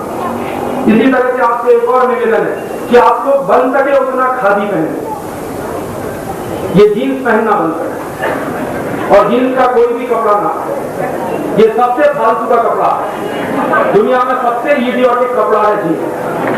और आजकल के नौजवानों में बड़ा फैशन आ गया है जीन्स पहनने, और ऐसे बेवकूफ हो गए हैं आजकल के लड़के लड़कियां। एक दिन मैं मुंबई नाम के शहर में गया, एक कॉलेज में मेरा जाहिर व्याख्यान है। कॉलेज में मैं गया तो सब लड़के लड़कियां जीन्स पहन कर आए और एकदम स्किन टाइट जीन्स पहने। तो मैंने पूछा एक लड़के को, सब लोग तो मुझे लगा कहने लगे, राजीव भाई यहाँ तो चॉकलेट डे भी होता, यहाँ तो रोज डे भी होता, यहाँ तो वैलेंटाइन डे भी होता।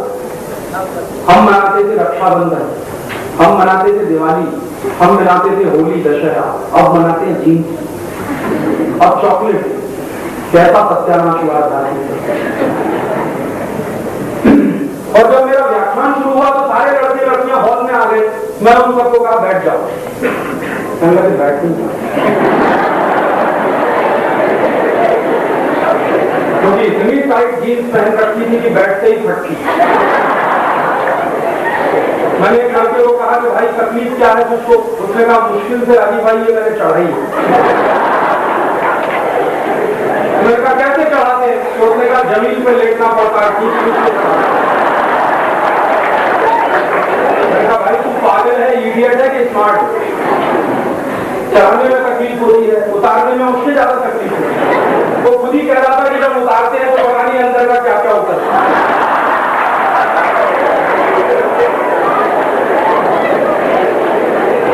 तकलीफ को क्यों पहनते हैं? आप कहेंगे अमेरिका में पहनते, अमेरिका वाले पागल है सब कुछ, अब आप बनेंगे पागल। यूरोप के लोग पागल हैं, आप पागल बनना चाहते हैं। और वहां तो इसलिए पहनते हैं कि वहां पे सर्दी बहुत पड़ती है, तो जितना ज्यादा से ज्यादा कपड़ा हो उतना अच्छा। यहाँ तो गर्मी बहुत पड़ती है और गर्मी पड़ने वाले देशों में जितना पतला कपड़ा पहने उतना अच्छा। इसलिए बेवकूफी मत करिए, जीन्स जीन्स पहनना मत। और किसी भी स्कूल कॉलेज में ये जीन्स डे नहीं होगा, वैलेंटाइन डे नहीं होगा, रोज डे नहीं होगा, चॉकलेट डे नहीं होगा। ये भारतीय संस्कृति के ठीक उल्टी बात है, ये सब बंद कराइए और भारतीय संस्कृति के काम करिए, भारतीय संस्कृति का अनुरूप काम करिए। आप लोग फिर पूछेंगे क्या पहने? मेरी बात अगर माने आप तो खादी पहने ज्यादा से ज्यादा। और खादी क्यों पहने? एक बार लोकसभा में एक सवाल पूछवाया था मैंने एक एमपी के माध्यम से।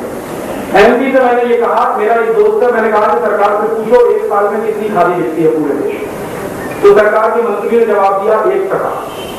ठीक कहा कि सिर्फ 1% खादी के बिकने से भी भारत के 15 लाख गरीबों को रोजगार मिलता है।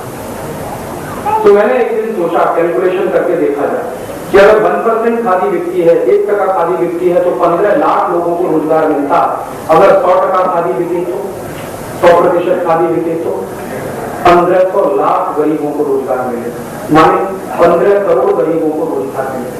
और 15 करोड़ गरीबों को अगर रोजगार मिलता है तो ये गरीबी दूर करनी है तो खादी करेंगे। और खादी में आप क्या क्या कर सकते हैं? साल में आप कुछ जोड़ी कपड़े खादी के पहनिए, कुर्ते पजामे के रूप में। कुछ कपड़े ऐसे भी हैं जैसे टॉवल है, खादी का ले लीजिए, रुमाल है, खादी के ले लीजिए, पर्दे बनाने में आपको खादी के ले लीजिए, सोफा सेट का कवर बनाना खादी का ले लीजिए, बेडशीट चाहिए आपको खादी का ले लीजिए, ओढ़ने के लिए चाहिए तो खादी का ले लीजिए। माने जितना ज्यादा से ज्यादा खादी की बिक्री बढ़े उतना ही हिंदुस्तान के लोगों को रोजगार बढ़े। और उसी दिन से मैंने खादी पहनना शुरू किया। तो मैं आपको भी निवेदन करता हूँ कि आप भी ज्यादा से ज्यादा खादी पहने। हम ही हमारे देश के लोगों का बनाया हुआ कपड़ा नहीं पहनेंगे तो कोई परदेशी नहीं पहनेगा। और खादी की उसके कपास से ही खादी का कपड़ा बनता है, और खादी का कपड़ा ज्यादा से ज्यादा बिकेगा तो कपास की बिक्री ज्यादा से ज्यादा बढ़ेगी तो किसान को भी दाम मिलेगा। तो भारत के किसान का भला होगा, भारत के मजदूरों का भला होगा, इस देश के गरीबों को रोजगार मिलेगा। और एक आपसे और निवेदन है कि हम लोग ये जो परदेशी कंपनियों का बहिष्कार कर रहे हैं, अमेरिकी कंपनियों का पूरी ताकत से बहिष्कार कर रहे हैं, इसके साथ साथ एक काम और करिए, अमेरिकी बैंकों का बहिष्कार करिए। मेरा निवेदन यह है, वैसे तो शायद मुझे उम्मीद नहीं, लेकिन फिर भी मैं आपसे ये कहना चाहता हूं जानकारी के लिए, ध्यान रखने के लिए, कि आपके किसी दोस्त का या आपका सिटी बैंक में कोई खाता हो तो उसको तत्काल बंद करें। हमें सिटी बैंक में अपना कोई खाता नहीं रखना। स्टेट बैंक ऑफ इंडिया में रखिए। भारत के तमाम नेशनल बैंक हैं, जो हमारे राष्ट्रीय बैंक हैं या हमारे कोऑपरेटिव बैंक हैं, उनमें अपने बैंक अकाउंट खोलिए, ना कि सिटी बैंक में, अमेरिकन एक्सप्रेस में, एनजेड। आपका कोई रिश्तेदार बंबई में रहता है, दिल्ली में रहता है, पूना में रहता है, बड़े शहरों में रहता है, वहां पर सिटी बैंक की ब्रांचेस हैं, अमेरिकी बैंकों की ब्रांचेस हैं। उनके पास अगर सिटी बैंक का कार्ड है, उनका अकाउंट अगर सिटी बैंक में है, तो उनको आप लगातार इस बात के लिए प्रमोट करिए, उनको लगातार इस बात। और इसी तरह से एक काम और करें कि अगर हम अमेरिकी कंपनियों का बहिष्कार करते हैं, सामान खरीदना बंद करते हैं, अमेरिकी बैंकों का बहिष्कार करते हैं, हर साल हजारों करोड़ रुपया इस देश का बचता है। इसी तरह से एक काम और करिए, अमेरिकी टीवी चैनलों का भी बहिष्कार करें। जो सबसे खतरनाक अमेरिकी टीवी चैनल है उसका नाम है स्टार टीवी, और जो दूसरा सबसे खतरनाक अमेरिकी टीवी चैनल है उसका नाम है ESPN। तो ये स्टार टीवी, ESPN का पूरी ताकत से बहिष्कार करें। और आपको मालूम है, जब आप स्टार टीवी देख रहे होते हैं या स्टार का कोई चैनल देख रहे होते हैं, ESPN देख रहे होते हैं, तो एक साल में भारत के लोगों के खून पसीने की कमाई का 250 करोड़ रुपया अमेरिका चला जाता है। क्योंकि स्टार टीवी पे चैनल है, ESPN भी पे चैनल। आपको ऐसा लगता होगा कि ये मुफ्त में दिखाते, कोई मुफ्त में नहीं दिखाते, सब पैसा यहां से अमेरिका जाता है। और वैसे भी स्टार टीवी पे आता क्या है देखने लगते, सब फालतू की उल्टी सीधी बातें, एक एक से घटिया घटिया सीरियल आते। यूरोप में जो बर्बादी हो रही है, वहां जो सेक्स की वल्गैरिटी है, अश्लीलता है, कामुकता है, वही तो सब दिखा। और मेरी बात माने तो ये सब के सब केबल कनेक्शन ही कटवाई जाते हैं। ये केबल कनेक्शन रखने लायक है। अगर आप चाहते हैं कि आपके घर में शांति रहे, आपके बच्चे अच्छे तरीके से पढ़ें, उनका मानसिक विकास हो, उनका बुद्धि का विकास हो, तो टीवी बंद करें। ये टीवी दुनिया की सबसे खतरनाक चीज है। एक तो ये खतरा सबसे बड़ा ये है कि लगातार टीवी के माध्यम से इस देश के बच्चों को बचपन में जवान बनाया जा रहा है।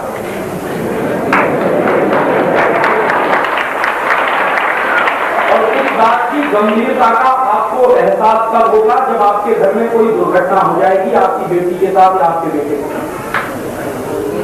कोई बात नहीं, इंडिया टुडे का अंक पढ़ेंगे आप, वो देंगे अंदर। इस देश में ये शुरू हो गया है, 12-12 साल के बच्चे, 13-13 साल की लड़कियां सेक्सुअल रिलेशन करती हैं। उनके माँ बाप भेजते हैं उनको पढ़ने के लिए, और वो फंसते हैं किसी दूसरे चक्कर में। और कई बच्चों के इंटरव्यू आए हैं उसमें, इंडिया टुडे में। मैं तो अंदर से कांप गया कि क्या हो रहा है इस देश में। ये सब मैंने देखा है, अमेरिका में होता है, यूरोप में होता है। अमेरिका में 11 साल की लड़की भी मां बनती है, 10 साल की लड़की भी मां बनती है। अमेरिका में ये साधारण सी बात है कि 12-13 साल की उम्र में लड़की पहली बार मां बन जाए, किसी को वहां आश्चर्य नहीं होता, क्योंकि वही उनकी संस्कृति। और अमेरिका में आप जाएंगे तो आपको ऐसे ढेरों स्कूल मिलेंगे जहां पर उन लड़कियों को पढ़ाया जाता है जो 11, 12, 13 साल में मां बनती है। उन्हीं बच्चियों के लिए अलग से स्पेशल स्कूल है अमेरिका। उनको सिखाया जाता है कि बच्चे को कैसे पालना चाहिए, उसकी परवरिश कैसे करनी चाहिए, क्योंकि 11 साल की बच्ची खुद बच्ची है, वो बच्चे को कैसे पालना तो सिखाया जाता है। इसके स्कूल चलते हैं। यूरोप में भी यही है। यूरोप में तो कई देश, और ये सब सत्यानाश अमेरिका में और यूरोप में जानते हैं क्यों हुआ? Free sex. जो फ्री सेक्स और फ्री सेक्स एजुकेशन आया वहां की सोसाइटी में, उसी से सबसे बड़ा सत्यानाश है। और अब वहां के लोगों को लगता है कि भारतीय संस्कृति बहुत अच्छी है।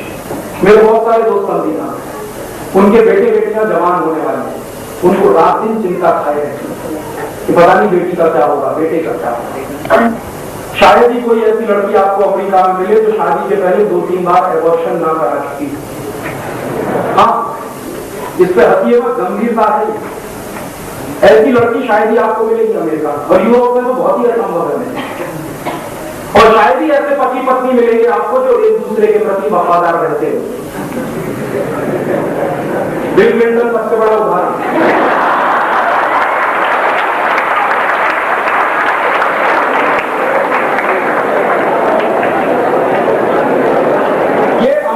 संभव है कि बिल क्लिंटन इतना बड़ा तमाशा करे फिर भी बीवी उसकी तलाक ना दे उसको। ये अमेरिका में चल सकता, भारत में नहीं चलने वाला। भारत में एक्स्ट्रा मैरिटल रिलेशन की कोई परमिशन नहीं है समाज में। यहाँ एक्स्ट्रा मैरिटल रिलेशन पाप माना जाता है, पर स्त्री गमन पाप माना जाता है, पर पुरुष गमन पाप माना जाता है, और ये सबसे बड़ा पाप माना जाता है। और इसको रोकने के लिए ही भारत के ऋषियों ने, मुनियों ने संयम नाम की संस्कृति विकसित की है। संयम रखो अपने ऊपर। दूसरे की मां को मां की तरह से देखो, दूसरे की बेटी को बेटी की तरह से देखो, बहन की तरह से। यहाँ स्त्री स्त्री नहीं है, या तो मां है, या तो बहन है, या तो बेटी है। तो जैसे ही किसी स्त्री को हम स्त्री के रूप में देखते हैं तो एक भाव होता है, और उसको मां के रूप में जब देखते हैं तो तुरंत भाव बदलता है। जैसे ही किसी स्त्री को स्त्री के रूप में देखते हैं तो एक भाव होता है, लेकिन जब उसको बहन के रूप में देखना शुरू करते हैं तुरंत भाव बदलता है। बेटी के रूप में देखना शुरू करते हैं, भाव बदल जाता है। मन में पवित्रता आ जाती है, मन में संयम आ जाता है। और ये पवित्रता और संयम की बहुत पुरानी संस्कृति है भारत की, जिसको तोड़ने की साजिश हो रही है टेलीविजन के माध्यम से। टेलीविजन में आप देखिए जितने सीरियल्स आते हैं, सब सीरियल एक्स्ट्रा मैरिटल रिलेशन दिखाते हैं। किसी की बीवी किसी के साथ भागी, किसी का पति किसी के साथ भागा, कोई किसी की प्रेमिका को लेकर भाग गया, कोई किसी के प्रेमी के साथ चली गई। यही सब किससे कहानी, और उसके लिए मार धाड़, लड़ाई झगड़े, इसकी हत्या करवाना, उसकी हत्या करवाना, इसके खिलाफ साजिश करना, उसके। तो आप सोचिए, आप देख क्या है, भारतीय संस्कृति की ठीक उल्टी बातें आपको दिख रही है। या बेटी शादी के पहले मां बने तो ये सबसे बड़ा कलंक है। और स्वाभिमान सीरियल में हर लड़की को शादी के पहले ही मां बनता बने। क्यों दिखा रहे हैं? ताकि भारत के लोग भी बिल क्लिंटन की तरह से करें। हमारी मां बहन बेटियां सड़क पर चलना असुरक्षित हो जाए, यही चाहते हैं। इस देश की एक एक बहन, एक एक बेटी सड़क पर निकलने में मुश्किल पैदा हो जाएगी अगर इसी तरह के टीवी सीरियल इस देश में दिखाए जाएंगे, इसी तरह की फिल्में दिखाई जाएंगी। इसलिए आप लोग इसको जल्दी से जल्दी बंद कर दीजिए अपने घर में। और आपने इसको बंद किया तो शांति आएगी आपके घर में, संस्कार बनेंगे आपके बच्चों के, संस्कार आपके भी बनेंगे। और जो आपका चित्त भटक रहा है फालतू की बातों में, कामुकता में, अश्लीलता में, सेक्स की वल्गैरिटी में हम सब फंसते चले जा रहे हैं धीरे धीरे, वो सब फसाओ कर सकता है, रुक सकता है। और हमारे यहाँ इस बात पर गंभीरता से ध्यान दीजिए। कहा जाता है अगर चरित्र गया तो सब गया। If character is lost everything. TV रखा रहेगा, कैरेक्टर चला जाता। क्या करेंगे टीवी? अपने बच्चों को चरित्र नहीं दे सकते, संस्कार नहीं दे सकते, उनको माँ बाप नहीं बनाना। बच्चों को संस्कार देकर एक जिम्मेदार नागरिक बनाना इस दुनिया का सबसे मुश्किल काम। तो जिनको संस्कार देना नहीं आता, जिनको बच्चों को चरित्र की शिक्षा देनी नहीं आती, वो माँ बाप न बने। कम से कम भारत पर बोझा तो न बने। और अगर आप माँ बाप बने हैं तो उसकी गंभीरता को समझें और उसको निभाएं। आप ही अगर टीवी के सामने बैठ जाएंगे अश्लीलता और कामुकता देखने के लिए, तो आपके बच्चे कैसे होंगे? ऐसा तो हो नहीं सकता कि आप बच्चों को कहेंगे तुम होमवर्क करो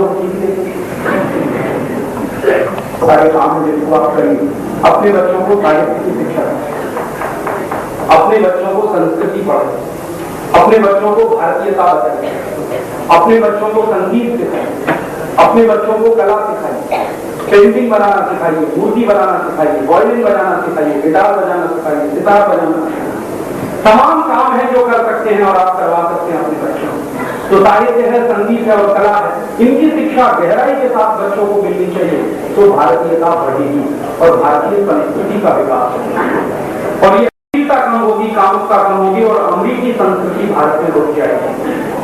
तो ये काम भी हमको करना है। साथ साथ ये काम चलेगा, एक तरफ परदेशी सामानों का बहिष्कार, दूसरी तरफ अमेरिकी सामानों का पूरी तरह से खरीदना बंद, सिर्फ स्वदेशी ही खरीदेंगे, खादी पहनेंगे और अपने घर में बन सके उतना ये केबल कनेक्शंस को निकालेंगे और केबल कनेक्शंस निकालकर घर घर को मुक्त कराएंगे, भारतीय संस्कृति को फिर से वापस लाएंगे। ये कुछ कुछ काम है जिनको हर व्यक्ति अगर करे तो इस देश का कुछ भी नहीं बिगाड़ पाएगा अमेरिका, और हम बचे रहेंगे अमेरिका के दुष्प्रभाव से, हम बचे रहेंगे यूरोप के दुष्प्रभाव से।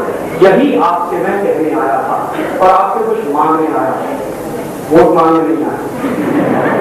किसी पार्टी से मेरा कोई रिश्ता नहीं और ना आपसे वोट मांगने आया। तो आप मुझे क्या मांगने आया? आपसे संकल्प मांगने आया हूं, वो भी अपने लिए नहीं, इस राष्ट्र के लिए। आपका संकल्प चाहिए। एक तो आप हमेशा स्वदेशी इस्तेमाल करें, ये संकल्प चाहिए। अमेरिकी सामानों का बहिष्कार करें, ये संकल्प चाहिए। और आपके घर में परदेशी टीवी चैनल बंद हो जाए, इसका संकल्प चाहिए। और ये संकल्प अगर आप मुझे देंगे तो मुझे लगेगा कि इस देश में क्रांति हो सकती है। क्रांति आपके घर से होगी। क्रांति पहले अंदर होती है, बाहर बाद में होती है। और अगर ये काम शुरू हो जाए गांव गांव गली गली इस देश में, तो वैचारिक क्रांति अपने आप शुरू हो जाएगी। और भारत ही नहीं, दुनिया के हर देश का एक उदाहरण है कि हर देश में पहले वैचारिक क्रांति होती है, उसके बाद कोई दूसरी क्रांति होती है। तो भारत में भी पहले वैचारिक क्रांति करनी है और इसी क्रांति के लिए हम लोग ये आजादी बचाओ आंदोलन चला रहे हैं। तो आपको मैं निवेदन करने आया कि आजादी बचाओ आंदोलन के लिए संकल्प दें कि आपके घर में स्वदेशी आएगा, परदेशी का बहिष्कार, अमेरिकी सामानों का बहिष्कार और अमेरिकी टीवी चैनल, परदेशी टीवी चैनलों का बहिष्कार। और जो लोग संकल्प ले सकें वो कृपया अपने स्थान पर खड़े हो जाएं। मैं एक एक शब्द दोहराऊंगा, आप मेरे पीछे कहेंगे, मैं एक एक वाक्य कहूंगा, आप मेरे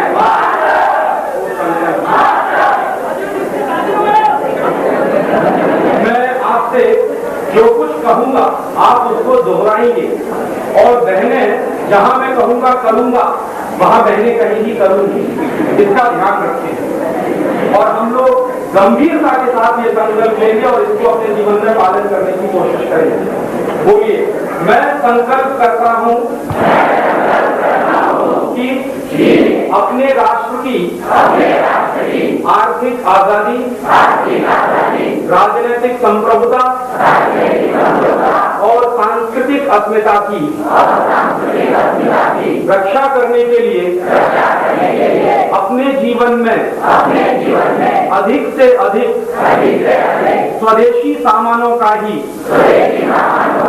इस्तेमाल करूंगा। अमेरिका जैसे देशों में मेरे राष्ट्र पर जो पाबंदियां लगाई हैं और भारत का जो अपमान किया है उसको ध्यान में रखते हुए मैं संकल्प करता हूं कि कभी भी किसी भी अमेरिकी कंपनी का कोई सामान नहीं खरीदूंगा। Pepsi Cola, Coca Cola, Colgate, Johnson and Johnson, Procter and Gamble आदि अमेरिकी कंपनियों का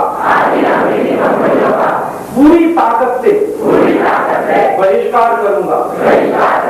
अपने राष्ट्र की सांस्कृतिक अस्मिता को बचाने के लिए मैं संकल्प करता हूं कि परदेशी टीवी चैनल और सिनेमा का यथाशक्ति बहिष्कार करूंगा। बहुत